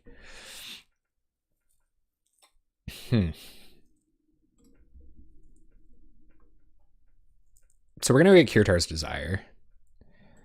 And pacify one of the Skred Apes. Yeah. All right, so go get Desire. Opponent is playing lightning fast, so I think they know what they're doing. Get one of the Skred Apes. Pass a turn. Oh, yeah. 2 cards in hand. Similar life totals. They're a burn deck, so we're going to have to do something. Just swings with Skred Ape and Borderline Explorer. Well, we will trade with Borderline Explorer. We can't do anything about their forests. And we don't have tons to do next turn. 4 mana. Just don't become the Monarch, okay? That would be wonderful. Hooting Mandrills. Okay. Well, we have a Journey to Nowhere target. They're putting the pressure on pretty good. All right, so white.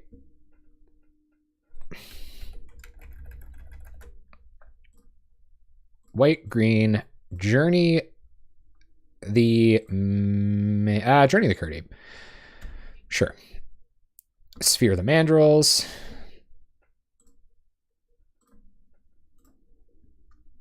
And then we can start pinging with Pestilence, but we do have to find a way to gain life before we do that, probably.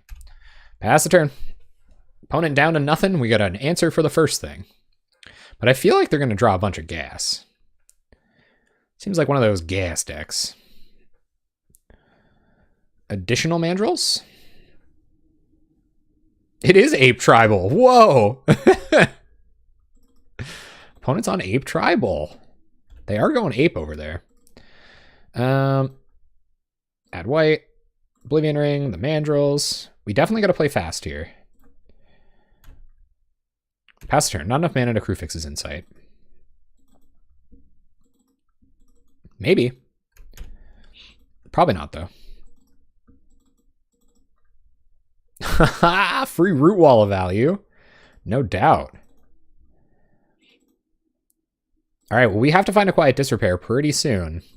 It's Vault Scourge. Whoa. All right, well, Pestilence definitely coming down now. Yeah. So, tap this for black. Add black. Tap 2. Pestilence. I think, yeah, it just might be like a stompy deck of some kind. So we'll go over to their turn. And unless they try to like enchant up this Vault Scourge or something, we're going to wait until they try to pump Root Walla. All right, so go through the blocks. See if they pump. They choose not to pump.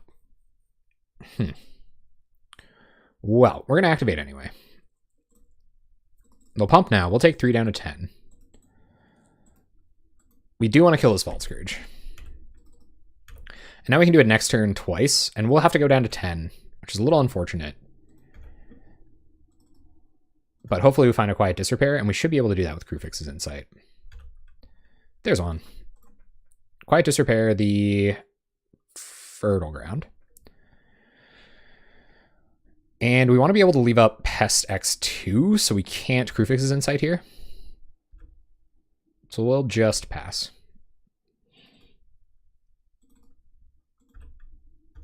Opponent goes to attacks. Here comes Root Walla. Yep, we'll go through the blocks. Pest X1.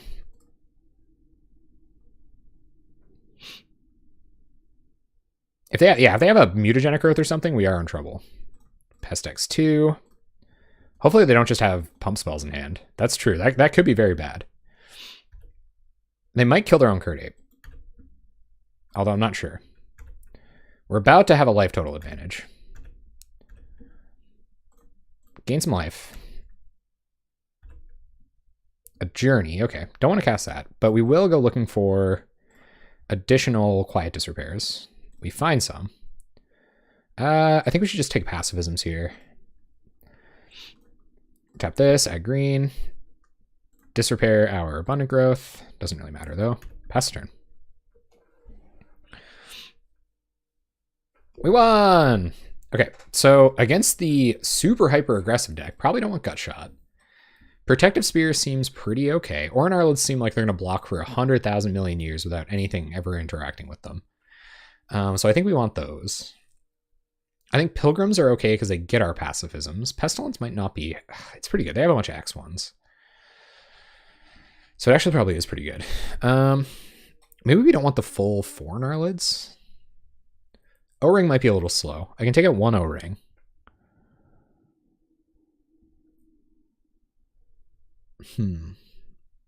I don't think this is obvious at all. Maybe go down 1 Narlid. 1 Pest. And then we have 6 kind of awesome answers to their deck. Well, Pestilence seemed really good in that game. Although they do just have a bunch of Hooting Mandrills and stuff. I think Hobble is better than Oblivion Ring in general. But then Crewfix is... We have 4 Crewfixes in sight, right? So I think if we bring in another... I think we're going to change... You'd play the 4th Pestilence? Yeah. So I think if we're going to remove an enchantment, we're going to put an enchantment back in. I don't think the 4th Narlid is correct. Killing them with Pestilence seems reasonable. Maybe we just want 2 Narlids, and we won't go too out of our way. You do have to pay life for Protective Sphere, and they have a bunch of creatures. I could see taking out 1 Pilgrim for another Narlid. Yeah, I'm hip with that. Let's do it like that.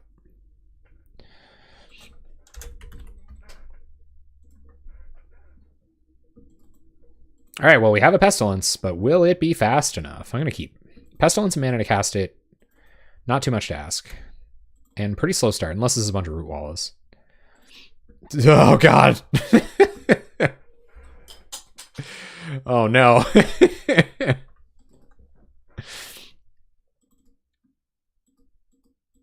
The double Root Walla. Well, guys, we got.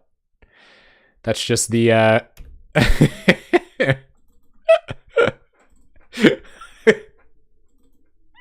Walla, walla, walla, walla, walla, walla. They have no green mana, so I don't know which of these cards is worse. I guess Skred Apes die to Pestilence a little more easily than Root Wallas do, so maybe I fire off the journey here. That'll be a big yikes for me, gang. Although these do immediately get bigger, and they can only pump one of these anyway, so the second Root Walla is probably worse than the second Skred Ape, so I'm going to go ahead and grab a Skred Ape. Yeah, that's big yikes, guys. That's a big yikes there. That was fast. Opponent probes. Trying to find that green mana. This is pretty much Ash Barrens. Yikes. Let the yikesing continue. So what are we taking? 5? We're taking 6 down to 13 here. Walla Walla Zoo? Man, if they're going to Walla Walla like that. Oh, God. This is not ideal.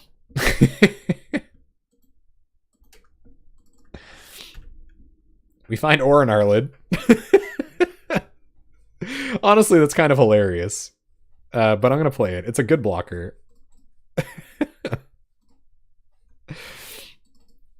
It's their aura pumping it up to a 3/3. We'll pass. Oh, they have the bolts. Ah! God dang, man. Wow. DJ Glitter is not messing around.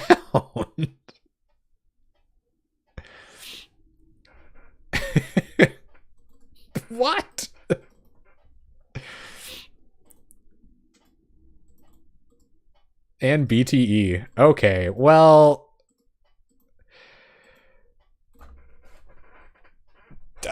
I guess. Nothing does it here.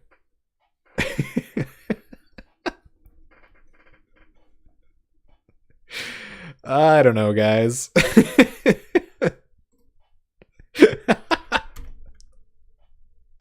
That was pretty funny. Or an Arlet off the top. Not gonna do it. We'll pass the turn. Walla walla walla walla walla walla. Opponent goes to combat. And ends it. Oh my god. Good lord. Okay. Like, I don't know. What's a man to do?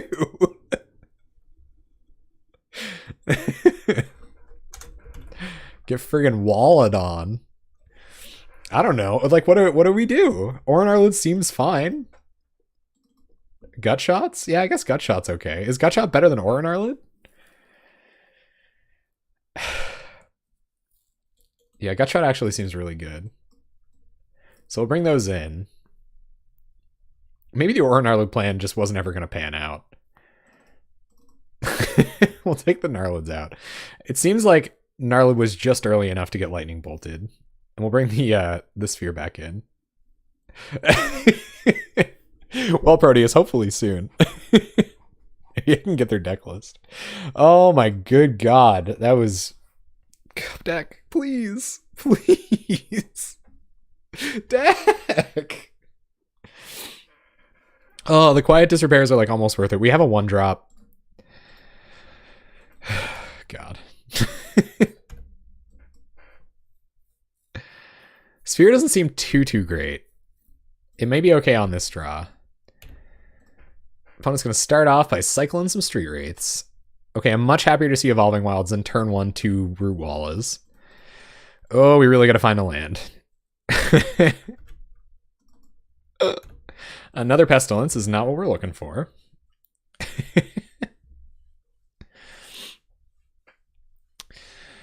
Woo lord, gang. I'm going to say our opponent's off to a slow start, and then they're going to Faithful Saluting out 2 Root Wallas, and I'm just going to, like, cry a bunch. That's a 2-3. All right, there's a 2-3. We did it! Okay, so... I'm probably going to go ahead and snap off the Kirtar's Desire. It'll save me 2 life, so it's kind of effectively the same as Quiet Disrepair this turn. And it stops them from attacking just in case they, like, have Rancor or something. So I'm going to go ahead and do that. And pass. Oh, is it really? That's super weird. I don't know. I feel like that could represent way more damage next turn than our Quiet Disrepair could save. But you could be right.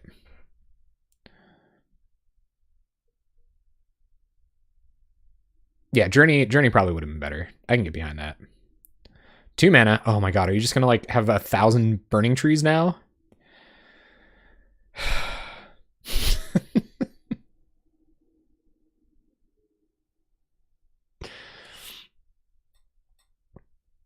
I'm over it. I'm off it, guys. Guys, I'm off it. All right. Yeah. No, you're right. You're right. It should have been Journey last turn. I agree.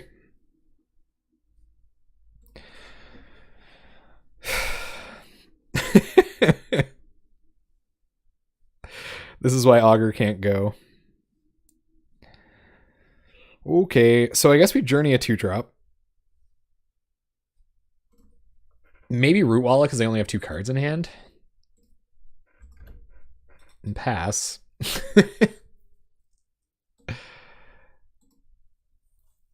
They bolt us, 1 card in hand. Probe, okay. Yeah, I guess starting to gain life would be good. This saves 3 damage this turn as opposed to Disrepair would have got us back up by 2.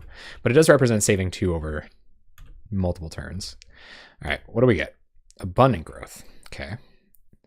So opponent wrote this. We have been found out. We are at 13. All right, disrepair. No ramping this turn, unfortunately. Pass. I hope so. I don't know, man.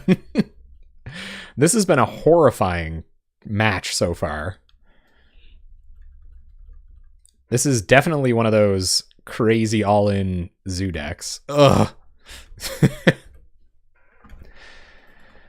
We're definitely just dead. By a lot. So even with the next disrepair out, like we're going to go to 8 here.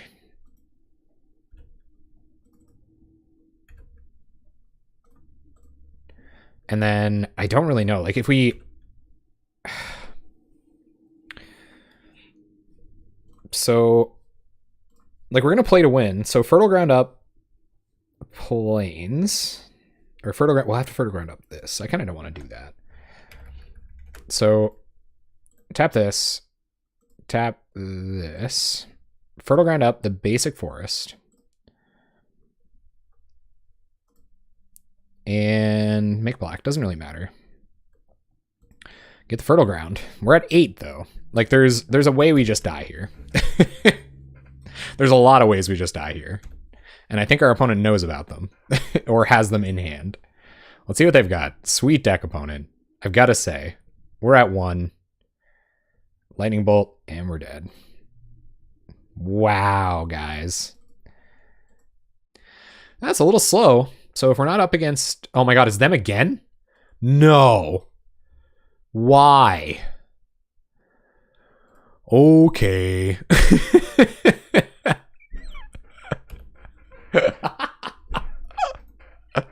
We have Crystallization and Kirtar's Desire to get things started, but...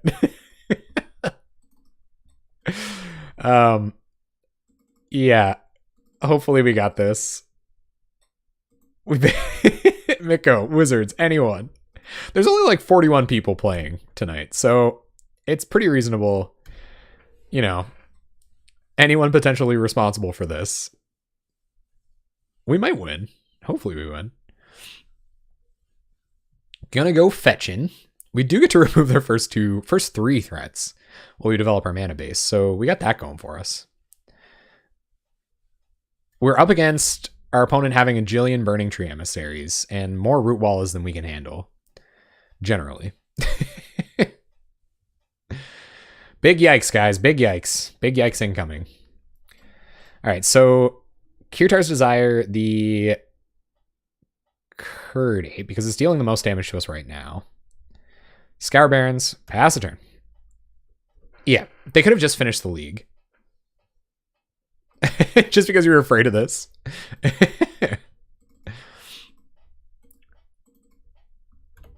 He's on a new league, yeah. Or they're on a new league. We don't know the gender of DJ Glitter.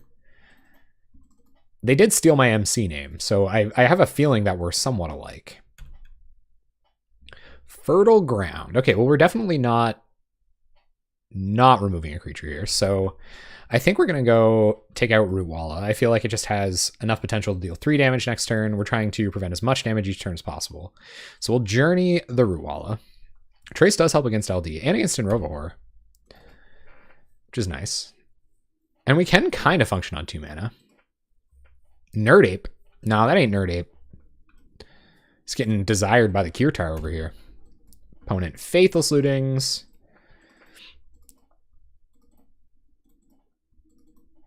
That is 2 huge things in common. We must be quite similar. There's the Manderolls. Opponent's going to get him for 3. 1 card in hand. Okay, maybe we can get this one. But chickens and all that, you know. So basic. Green, white. Green, white. Trace of Abundance, the forest.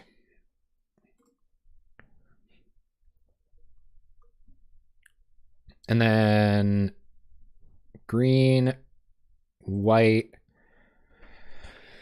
I don't really want to fertile. I don't think it's going to matter too much, but I don't really want to Fertile Ground this because it already produces black mana, but I guess it produces enough black mana. So we'll Fertile Ground add blue mana, crystallization, the Hooting Mandrills.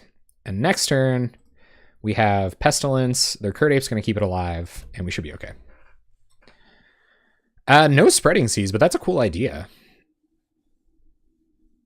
Grapples. Oh my god, this deck is spicy. Let's see what they get back. They can only get back a creature with it, so preferably a creature they can't cast this turn. And I'm super glad we're on the pacifism.deck plan. Paying some life. Or gaining some life? Paying some life. Street Wraithing. Okay, so we draw Jungle Hollow. So we're going to go ahead and tap this. Add black. Tap white. Get black. And cast Pestilence. Play Jungle Hollow. Gain some life. And part of me wants to just Pest X2 here. I think it's just the safest thing to do. They could have pump spells. So I'm going to go Pest X2. Kill their X2s. Pass the turn. They're at 15, we're at 10. We have to find some way to gain life because they are a Lightning Bolt deck. Luckily, Heliod's Pilgrim can go find us a... Well, probably a Pacifism now, if this is a Hooting Mandrills. Yep. So it's going to go find us a Pacifism. They have red mana. Nothing to do with it. Ooh, there's a Pacifism off the top. Sweet. So Kirtar's Desire... Hooting Mandrills. So we're going to go get Disrepair. Yep. We'll tap like this, tap this, I guess. For white, we can still cast Disrepair, so we'll get Heliod's Pilgrim. Get Quiet Disrepair. Go green, green. Disrepair on Trace of Abundance. And pass turn. No, there's no Recumbent Bliss in this deck. I really liked Recumbent Bliss in the original build, too. That was a sweet card for that build. So we'll see if they're out of action. They have Ash Barrens, hardcast. Flashback Faithless Looting. Okay. Almost yielded through, but I do want to Pest X1 on their turn before their turn goes. We didn't see the Hooting Mandrills in game 2 and 3, you're right. I think they just got lower to the ground and drew really well. Pest X1. Not enough cards in our graveyard to entirely pacify the Hooting Mandrills. Go up to 11, find Fertile Ground, sure. So Fertile Ground up our... Oh, it has Shroud now. So the one that can't produce black mana. Pass turn. No attacks. Oh, this also can still block. We can get rid of this eventually when we feel like our life total's cushioned enough.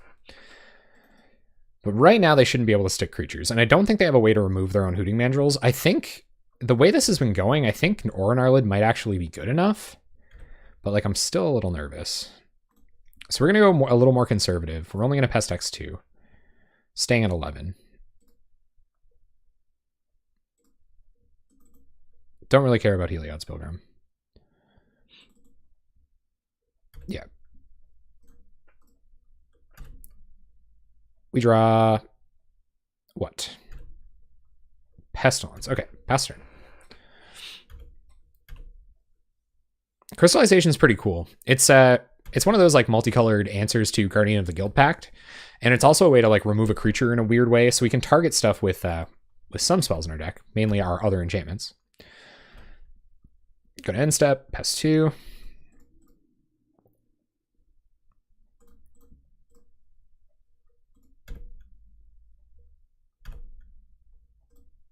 Gain 2. And how much Pestilence damage do we have now?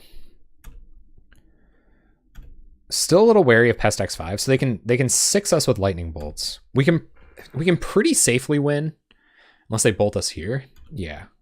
Okay. We can pretty safely win by just hitting them for 2 each turn.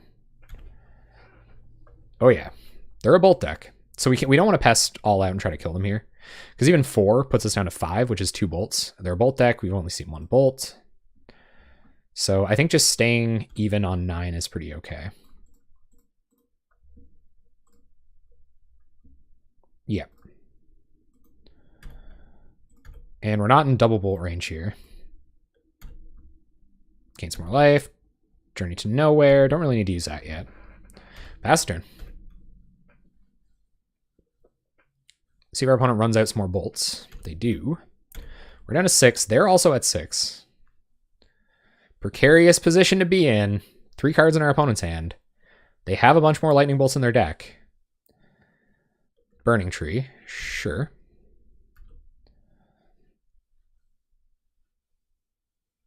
Unless I have a way to like give everything haste, we should be okay.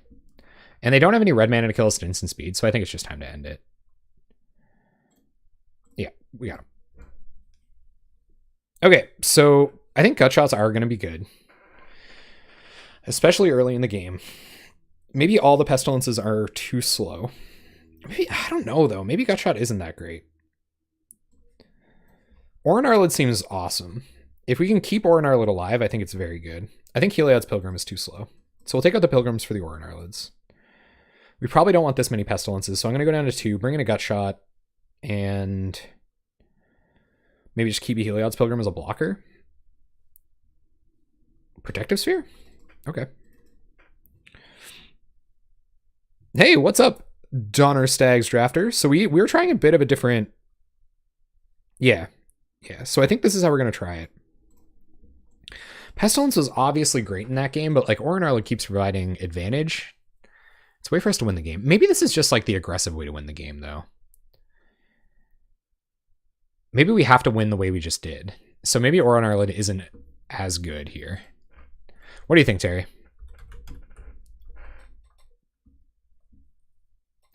Oh yeah, Skewer is going to be insane. Why is it so hard for newer cards to come into the Pauper pool? So I think the reason that it's difficult for new cards to come in is because they're competing with stuff at a very high power level. But I also think, and this is something that like I'm crusading as a content creator in general, is because people just have like this general pessimism that they don't do anything. So there's kind of like a small, very dedicated group of Pauper players who are optimistic about new cards when they're released. And we're like, hey man, like these can be playable. Like these can do tons for the format. Like just try it. Just try to make it good. And I feel like lately more have been breaking in, even kind of marginal cards that people weren't super high on, have been, you know, making impacts in the format. And I'm really happy about that. Like, I think we've had almost like one card from each of the new standard sets stick around. You might like the third Pestilence. Well, I took out the Orin Arlids. So maybe we'll go 3 Narlids, 3 Pestilence. We tried this before. I don't think we have anything else in our sideboard that really helps us. I think we have to do it this way. And just hope they don't have a crazy fast start. Yeah, we're getting lots of new playables. This hand's actually pretty good. I think we'll be okay with this one. I don't think we'll be great, but I think we'll be good. So we're going to keep. We got removal spells. We have Crewfix's Insight to find a Haymaker. Yeah, Devious Cover Up. People are still 5-0ing with Hypothesizzle as well. I played Hypothesizzle last night out of a 5-0 list, so there's that. Tough being on the draw against this deck, for sure. I wonder if they kept a no-lander. Forest isn't the scariest turn 1. Fertile Ground, that's a good draw. So play a land. If they don't play a creature, we'll get to Fertile Ground and ramp into 3 mana, which will make the first Hobble pretty good. The only Hobble. I really like Hobble. Man, Tass, what's up? How you doing, Tass? Had a little bit of a Twitter thing going on earlier today. Good to hear from you, Tass. How you doing? So we'll see if they give us something worthy of a journey here. Burning Tree. Ooh, they're going to give us a couple options. Unfortunately. Oh, they're just going to grapple. Okay. Get back Skred Ape. It's the only target. So going up to 4 mana next turn. Going up to 3 mana next turn. Is it worth it? Or do we just take out this Burning Tree? Oh man, well don't be compromising your sleep schedule. You know how I feel about that. So we're gonna go up to 3 mana next turn anyway. I think I am gonna snap off the journey here. So we're gonna journey Burning Tree. We'll have Unknown Shores to get the Hobble off next turn. And then we can start ramping Crewfix's Insight. We should be okay, I think, guys. What schedule? Sir Ocadian Rhythm. Yeah, I guess I became a zealot for sleep shortly after some of our former interactions, you know. All right, opponent's low on creatures, so glad to be on a somewhat slow draw. Glad for them to be on a somewhat slow draw. So we're going to Hobble the Skred Ape. I wonder if they have any Enchantment Hate in their sideboard. Draw an Orin Arlid. That's great. Okay. They also might have a bolt for it, so I think we are going to do some Fertile Ground nonsense first. Yeah, they're flooding. That's unfortunate. Found a Journey. Okay, that's awesome. So we will Fertile Ground our plains. Play a jungle. Let's play Blossoming Sands and pass. Sleep comes available on stream. I'm always talking about it. I'm a zealot for it. I told you guys. Well, that's it. I don't think people brew super often. All right, so how big is this now? +1/+1 for each. So it's up to a 4/4. So I think it's pretty safe to go ahead and commit the Aura Gnarlid now. Yeah. And then we'll have 2 mana left over. Nothing to do with it, but... So maybe we should Insight, try to find a 2 mana Aura, and commit Aura Gnarlid next turn. Try to see if we can find one of our... No. Well, we did find more interaction, and we found Trace of Abundance, so that's good. Add green. Trace of Abundance up. The... the Unknown Shores. They might be on Land Destruction. Why not hedge for it? Pass turn. And if they give us something to crystallize next turn, it should be very hard for Aura Gnarlid to be killed, because now it's going to be a 5/5. And so it'll be 2 bolts at minimum. Hey, they scooped. Sweet. We got them. We're 2-2, guys. We're 2-2. Revenge match. Revenge match. We got there. All right, let's do this. I like Recumbent Bliss a lot. I think that's a cool card. It's got an Insight on time, so I think I'll keep this. There's a lot of versatility. We can Pilgrim into... On turn 4, we can even Pilgrim search up what we don't find with our Insight, so this is okay. So long as it's not stupid fast, we should be all right. All right, let's do this, guys. Go with Jungle Hall. I'd rather have green mana, more green mana available next turn. What are we up against? Pauper's a great way to hook more players into the game. I agree. It's one of the ways I really fell in love with playing Magic. I was consuming Magic content for a while. Ooh, it looks like we're up against another Delver deck. Well, it's gone well before. Oh man, reasons to have your white mana developed. All right, so let's see if they get a little greedy here. I doubt they will. Running out of Krufix's Insight into... Oh, they're going to flip Delver. Okay, so we are going to be able to pacify this next turn. That is going to make next turn way more anemic, but... It's what got me passionate about playing it, for sure.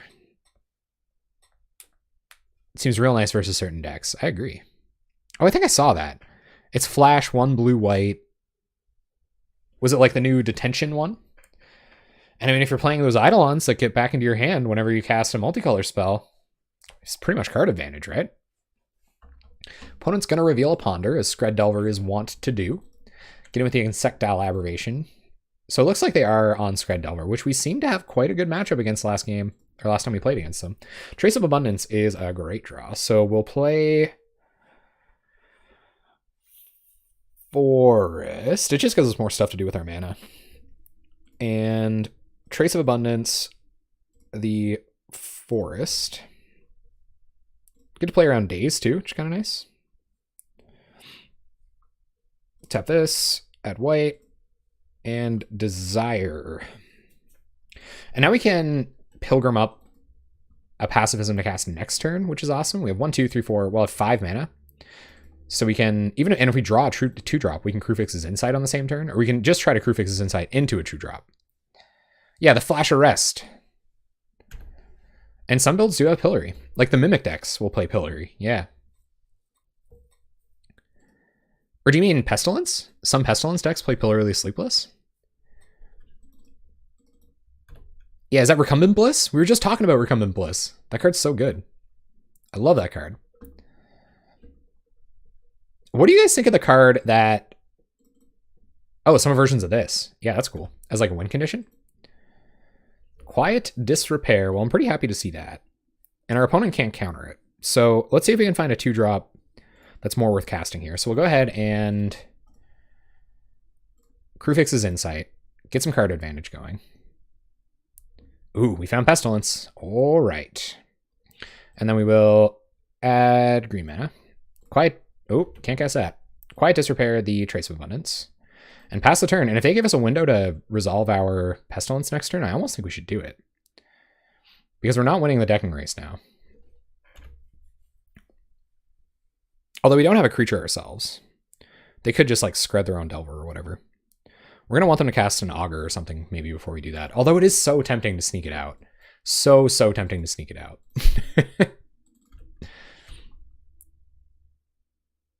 It's just so hard for Delver decks not to draw cards. Maybe they don't know that we're going to try to kill them by decking. They just pitched a Skred too. All right, what do we draw? Okay.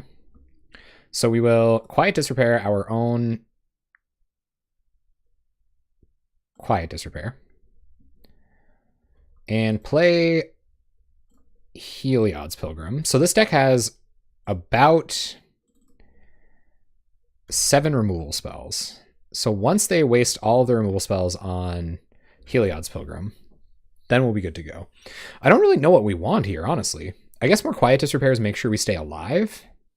We have 2 Oblivion Rings as removal spells plus Pestilence. We might just want Hobble because it's something they might have to counter. We're gaining 4 life a turn anyway. That should be enough. I think we're going to take Hobble and we're going to try to find an opening to resolve it. Yeah. All right, pass turn. And our opponent's a little mana screwed, but we're definitely not punishing them for it. Probably thinking about whether they want to kill this or not. Does not appear that they do. And we're almost safe to, I think we can resolve Pestilence next turn. So that they'd have to kill their own Delver and kill our own Heliod's Pilgrim. And we have 3 more Pestilences in our deck, so we might as well get our clock started. And they'll be on 2 blue mana next turn. Yeah, so I think it is time to Pestilence. Because you can Pest X1 every turn, and that is a clock. Alright, so tap this, add black mana. Add black mana, green mana. Oh, we're in our upkeep. Don't do that now. Didn't even draw for turn, that's greedy. Add black mana, white mana, maybe green mana. Pestilence. Pass turn. So now they have to kill both creatures to get it off the battlefield, and they pitched a Skred. And they only have 1 red mana. We've snuck it through their counter magic. So it'll be a little while before they can do anything about it, and they can't really cast creatures into it.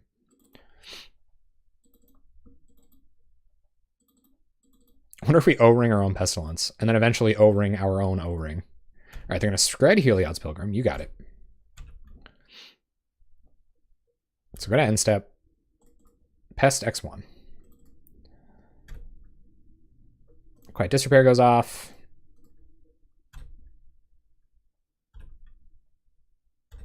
Because we're not winning the decking war right now, so we kind of have to do something, right? We need some sort of clock. Abundant Growth comes down. We draw Heliod's Pilgrim. Good draw. So white. Play Heliod's Pilgrim. See if this draws a hard counter. It does. Okay. Pass turn. We have 2 more that we can dig to. And they might just be trying to find a removal spell for their own Delver now. And maybe they'll mess up and not do it in their main phase. They don't. All right, Pest X1. Disrepair, Disrepair. We won't cast another one until we're confident it'll stick, but I really did feel like it was time to get a clock started. Add white, green, play Protective Sphere.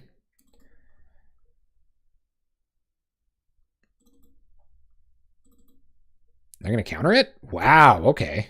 Well, that's good for us. Because they can't spell stutter any of the cards in our hand. And it's going to take them a while to find a removal spell for their own Delver. And they can't cast any creatures until they do that. Ooh, I should do it on my own as well. You're right. So I did miss a point of damage back there. Yep. Yep. Find Jungle Hollow. More life gain. All right, Pest X1. My favorite aura for a Crypt Rats? Oh, yeah. This opponent just going to pass. Still digging for that removal spell. All right, they're going to Skred their own Delver. So we will Pest X1 and Pest X2 and Pest X3. And Pestilence, unfortunately, goes away. I guess this does give them an opportunity to stick a creature next turn, but one creature is not going to end the game. We probably shouldn't play any more of our self-mill effects. Although I love drawing cards. Spell Stutter? Sure. Abundant Growth goes away. And whatever. Hobble that. Draw a card. Quiet Disrepair. Sweet. Yep. Quiet Disrepair. On Quiet Disrepair. Pass turn. We have 3 more Pestilence in our deck.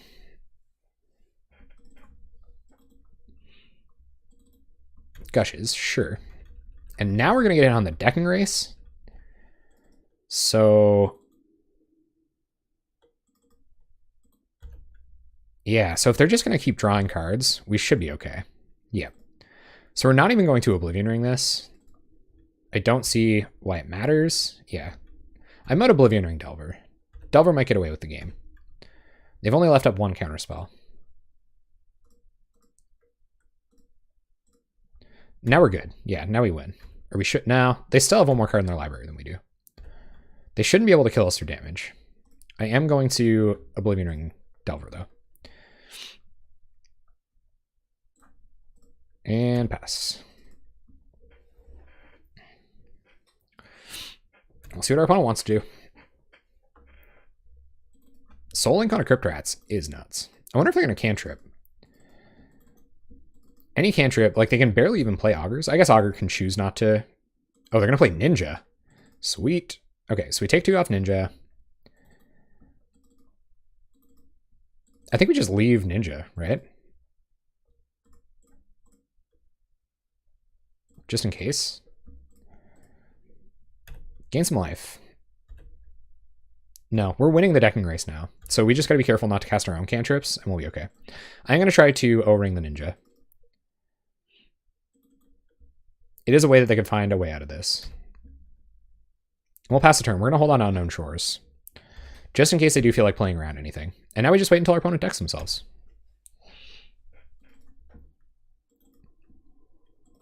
Augur, yep. Finds Counterspell. So they can counter a Pestilence, but we're just waiting, really. Gaining 1,000,000 life every turn.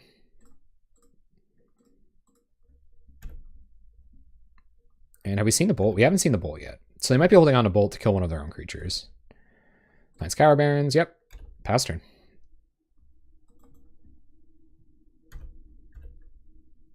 Oh, because of future spell stutters. Yeah, you're right. I had the choice between Hobble and Oblivion Ring. I agree. It's probably the play. Additional ninjas? No additional ninjas. We go down to 51. Miscreant. Yep. Gain some life. Gain some life. Gain some life. It did seem right at the time. What did he draw? Fertile Ground. All right. If they want to counter it, then that's good. Fertile Ground up a land. F6.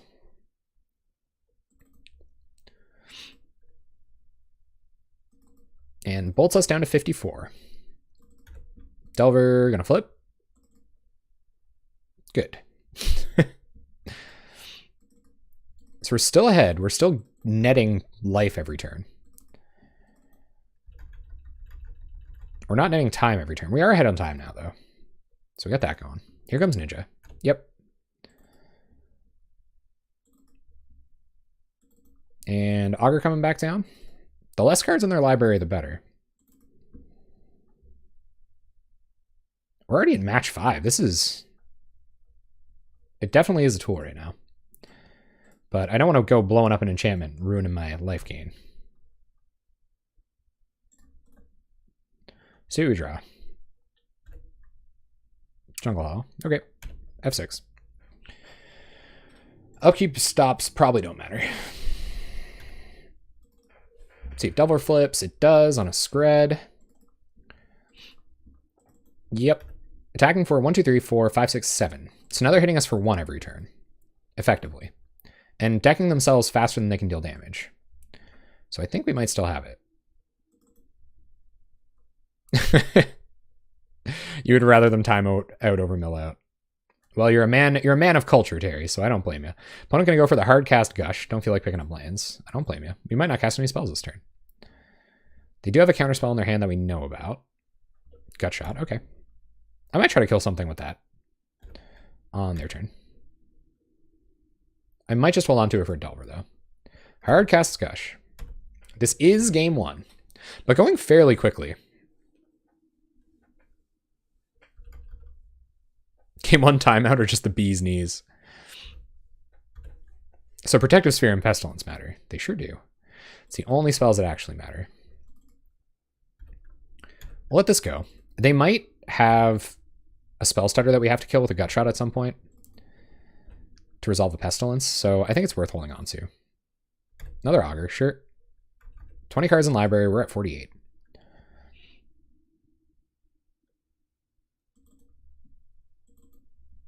They bolt us. Yep.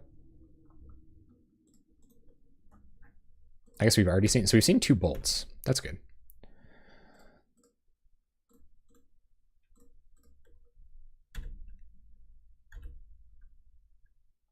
Journey. All right, well, we might as well try to journey the Delver.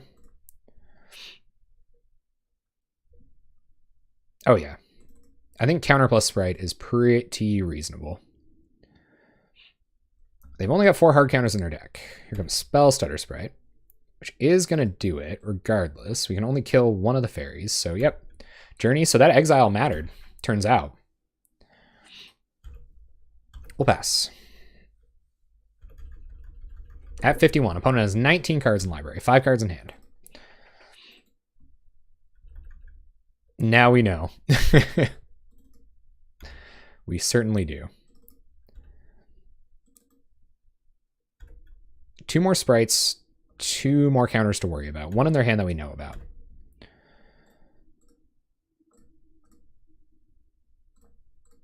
This Delver, man. Journey.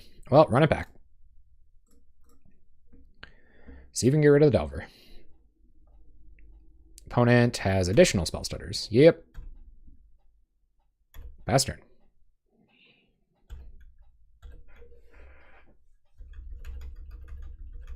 And Delver. All right, so this is what we're going to try to kill with a gut shot. On their end step. See if it works.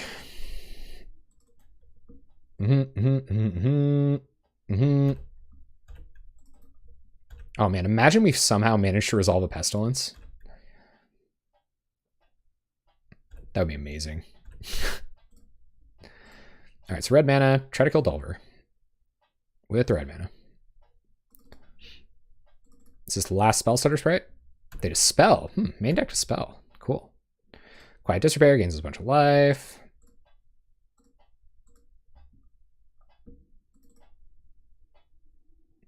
We draw Abundant Growth. Okay. That's all right. Draw a card. Fertile Ground. Sure. So we'll Fertile Ground up a land that can't produce black, which is currently none of them, but I guess this one's fine. Pass turn. So they have 17 cards on their library. They're drawing 2 every turn. So that means we're 9 turns away. They deal 1, 2, 3, 4, 5, 6, 7, 8, 9, 10, 11. They reveal Fairy Miscreant, so 12 a turn. So they deal 6 a turn. They're only 7 turns away from killing us. So we do have to do something about their board, or we lose. Granted, they are drawing more cards and changing the clock. Yep.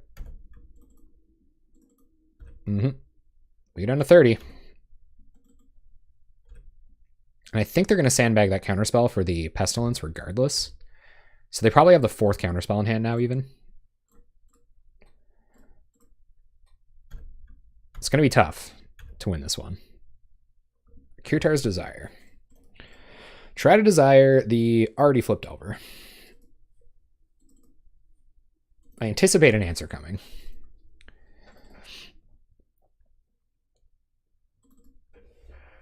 Let it go. Okay, sure. Maybe they're playing around like a potential Pestilence or something. They might just flip another one here. Yikes. They find Preordain too. So we know about all that stuff in their hand. This Gush is gone. This Miscreant's gone. They still do have No, they fired off Skred as well. Yep, take some damage. You draw some cards.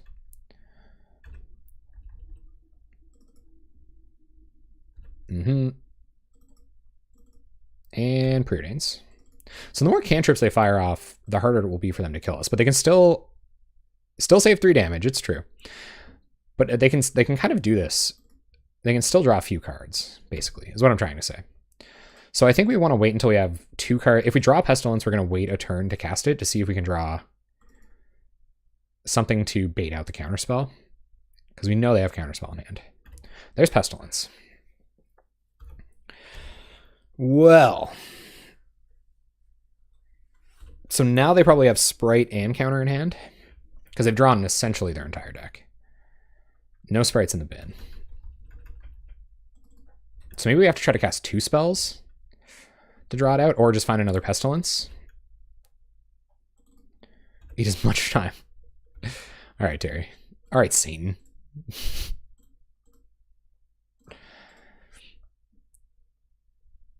Yeah, we still have a couple of turns. There's another Quiet Disrepair. Oh god, I feel like that's worth it. Okay, I'm gonna wait one more turn to see if we draw gas. Our opponent's not even thinning anymore.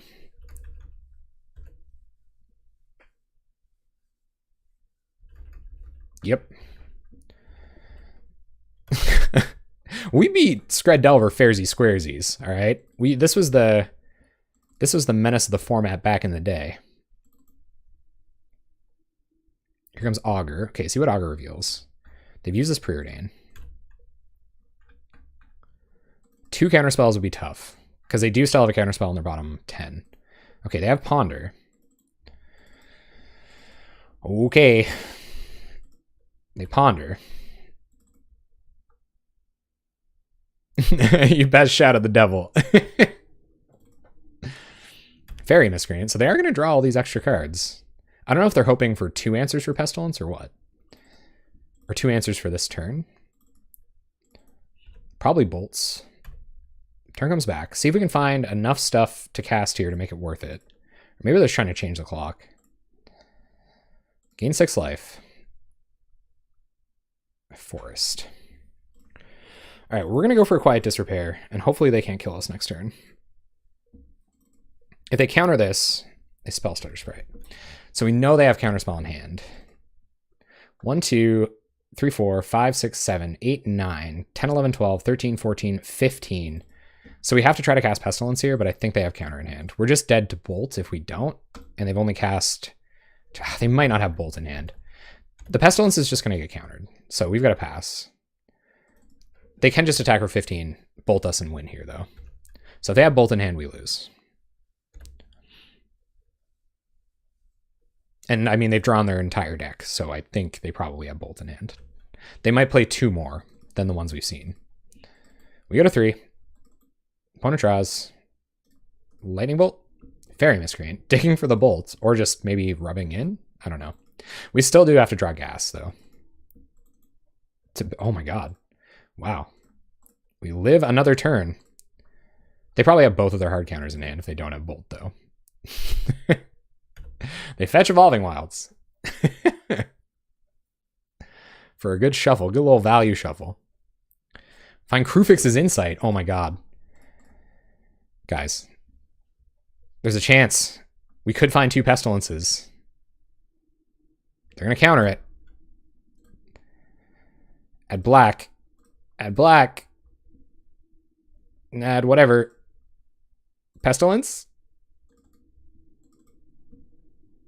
Okay. They got us. There was only 5 cards left in their deck. Of course they did.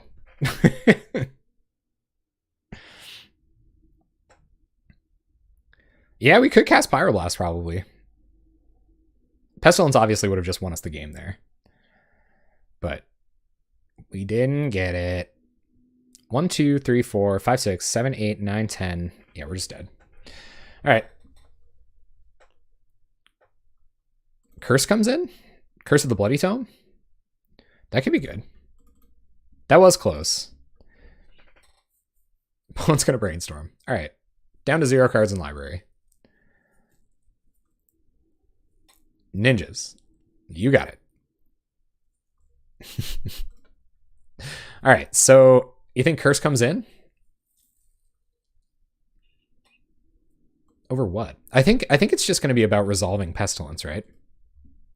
So we want Gut Shot. You have played this deck a fair bit. I'm willing to side with you on that. But what comes out? Protective Sphere I feel like isn't that good. Because most of their creatures just deal 1 anyway. And blue mana is a little difficult for us to make in a pinch. Do Spell Pierces come in? No. Maybe have 1 Pilgrim? A Pilgrim gets Cursed though. Pestilence is the best card in our deck. That's true.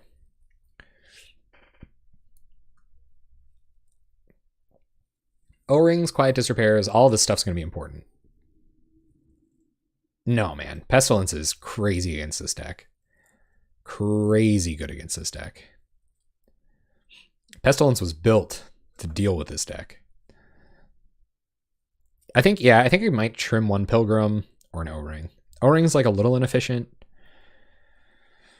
But it is a way to deal with Ninja, although they'll never tap out. Maybe 1 Desire. Maybe 1 Fertile Ground. If we hit our curve. But we do need to make blue, sketchy blue mana. So we don't want to cut any of our mana fixing. I think 1 Pilgrim is risky enough. We still have 5 copies of Tome.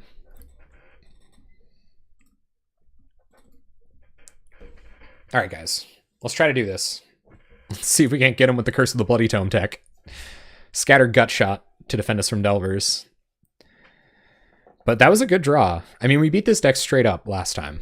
Oh, and if we win, we get the elusive 50-50 record, but on the winning side. So let's hope, guys. Let's hope. Let's pray. Just give me a 3-2.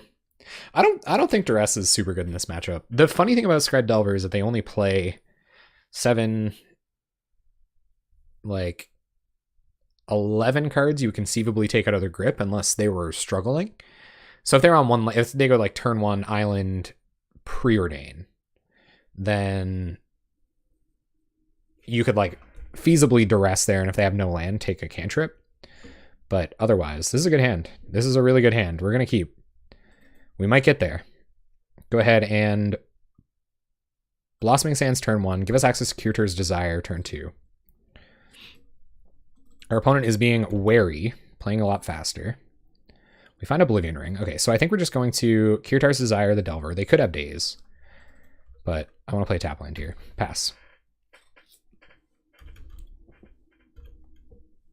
So we really don't want to Quiet Disrepair our own enchant, or one of the enchantments on Delver. So if they play out even like a Fairy Miscreant here, I'll O-Ring it. Just play tap land. That's fine. If they give us an opening to resolve the Pestilence, I feel like we should do it, but maybe we should hold on to it until it makes sense. I don't know. Tough to say. Opponent gets some more blue mana, so I think we're going to see Fairy Miscreant holding up counter magic here, or another Delver holding up counter magic. Yep. Ugh. Okay, well, getting it out of their hand is somewhat important. So we're going to try to run a Journey out here. See if they've got it. Let Journey go. Okay, so it's Spellstarter Sprite. That's good. So we can do this. We should be able to. Yeah, pass turn. I think they know what spells matter. Quiet Disrepair definitely delays the clock. No, it's just a Sprite. Okay. So they have no red mana. Oh, man, I really want to get this Pestilence down, but it just does nothing right now. Especially if they Ninja and we stand to be able to O-Ring the Ninja. Yeah. We don't have enough life gain now that we want Ninja to stay on board. But we could resolve a Pestilence next turn. And they would have to kill their own ninja. That would just feel so good. They're going to gush. Okay. It does let them leave up 2 mana. Quiet Despair gains some life. They pitch Red Source. Well, should we see if they have counter magic or not? Is it time to try to pest? Or is it time to try to deal with ninja and stay alive? I think it's time to try and pest. We have 2 in hand. Let's see if it works. That gush was pretty good for them. They have a grip of 7. It'd be hard to believe if they don't have another hard counter. Yeah. Okay.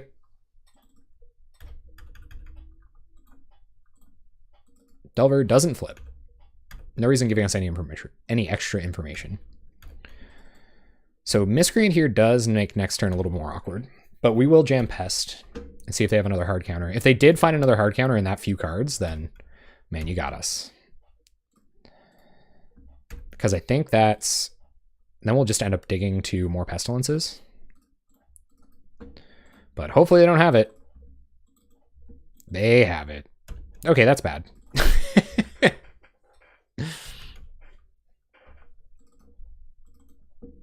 Well, if they... So, okay, so now if they don't have Miscreant, then we should be able to O-Ring Crystallization next turn, which is pretty okay.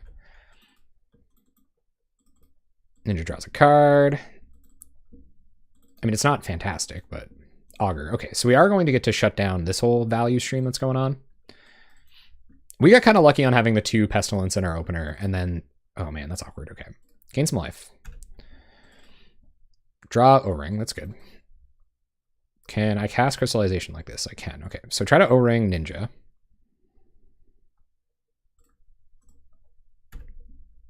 And we will attempt to crystallize the Delver.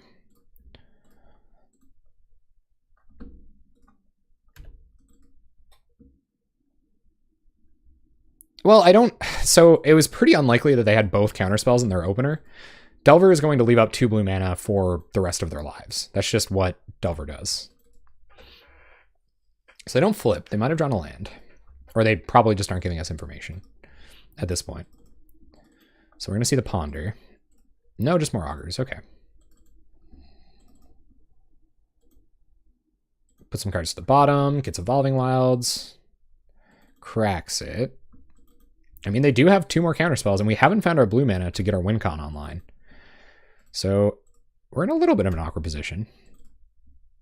Find Quiet Disrepair. Okay, let's try to resolve that. On Quiet Disrepair.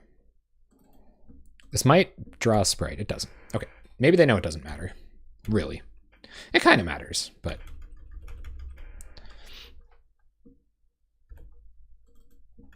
But yeah, Delver just doesn't ever tap out a double blue. You got to try to get in when you can. All right, they're going to Ponder. And it was like they had... It was the part of the game where they had the least amount of card selection. I wonder if they have snaps in their sideboard or anything to deal with our enchantments. Probably.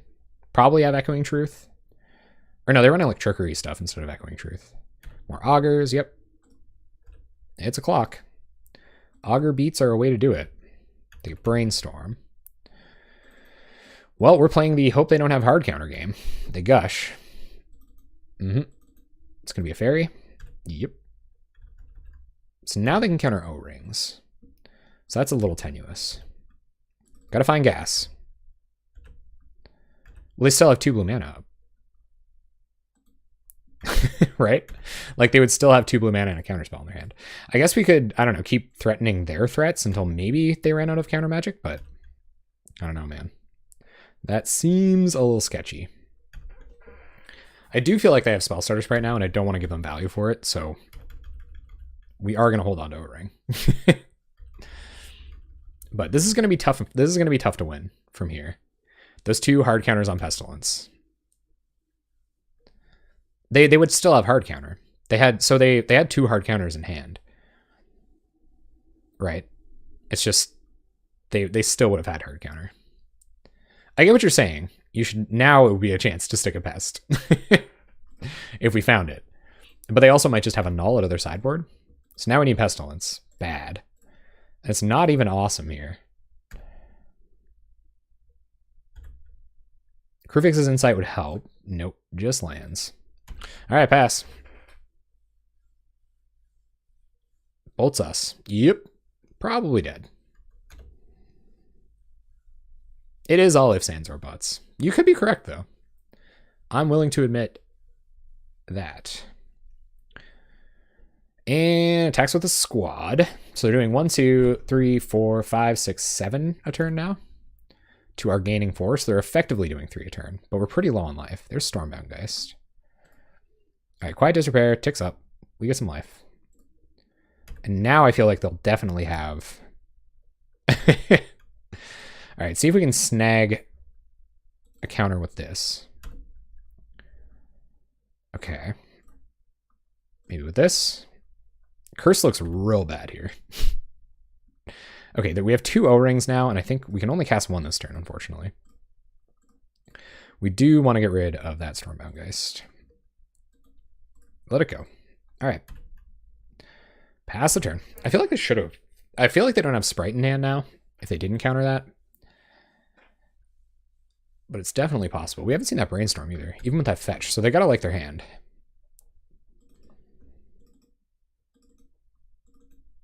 Just 2 pests in the bin. Opponent gets Hydro Blast. A little bizarre. I guess for Gut Shot? Or they might think we're running Electricity or something. Preordains. Just trying to find those burn spells. They have the Lightning Bolt. There's another Miscreant. It's going to be tough now. It's going to be very, very difficult to resolve a Pestilence at this point. But hopefully we can. Hopefully we get super lucky. 1, 2, 3, 4, 5, 6, 7. So opponent's doing 4 a turn now. So we have not very many turns to get out of this. Gain some life. Trace of Abundance. Okay. On Blossoming Sands. We'll just pass. 22 cards in their library, but we're dead very soon. Especially if they have a bunch of burn spells. Is this Gush? Yep. Man, we drew really badly. I feel like we flooded out pretty bad. How many spells did we resolve? 1, 2, 3, 4, 5, 6, 7. They resolved a heck of a lot more spells than that. So maybe we just drew the wrong half of our deck or something. I don't know.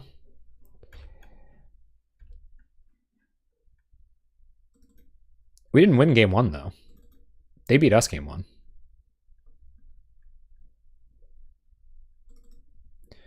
Oof. Yeah, we're definitely dead now. All right. No way out of this besides a resolved Pestilence, so maybe we'll draw it. Hobble is a redraw.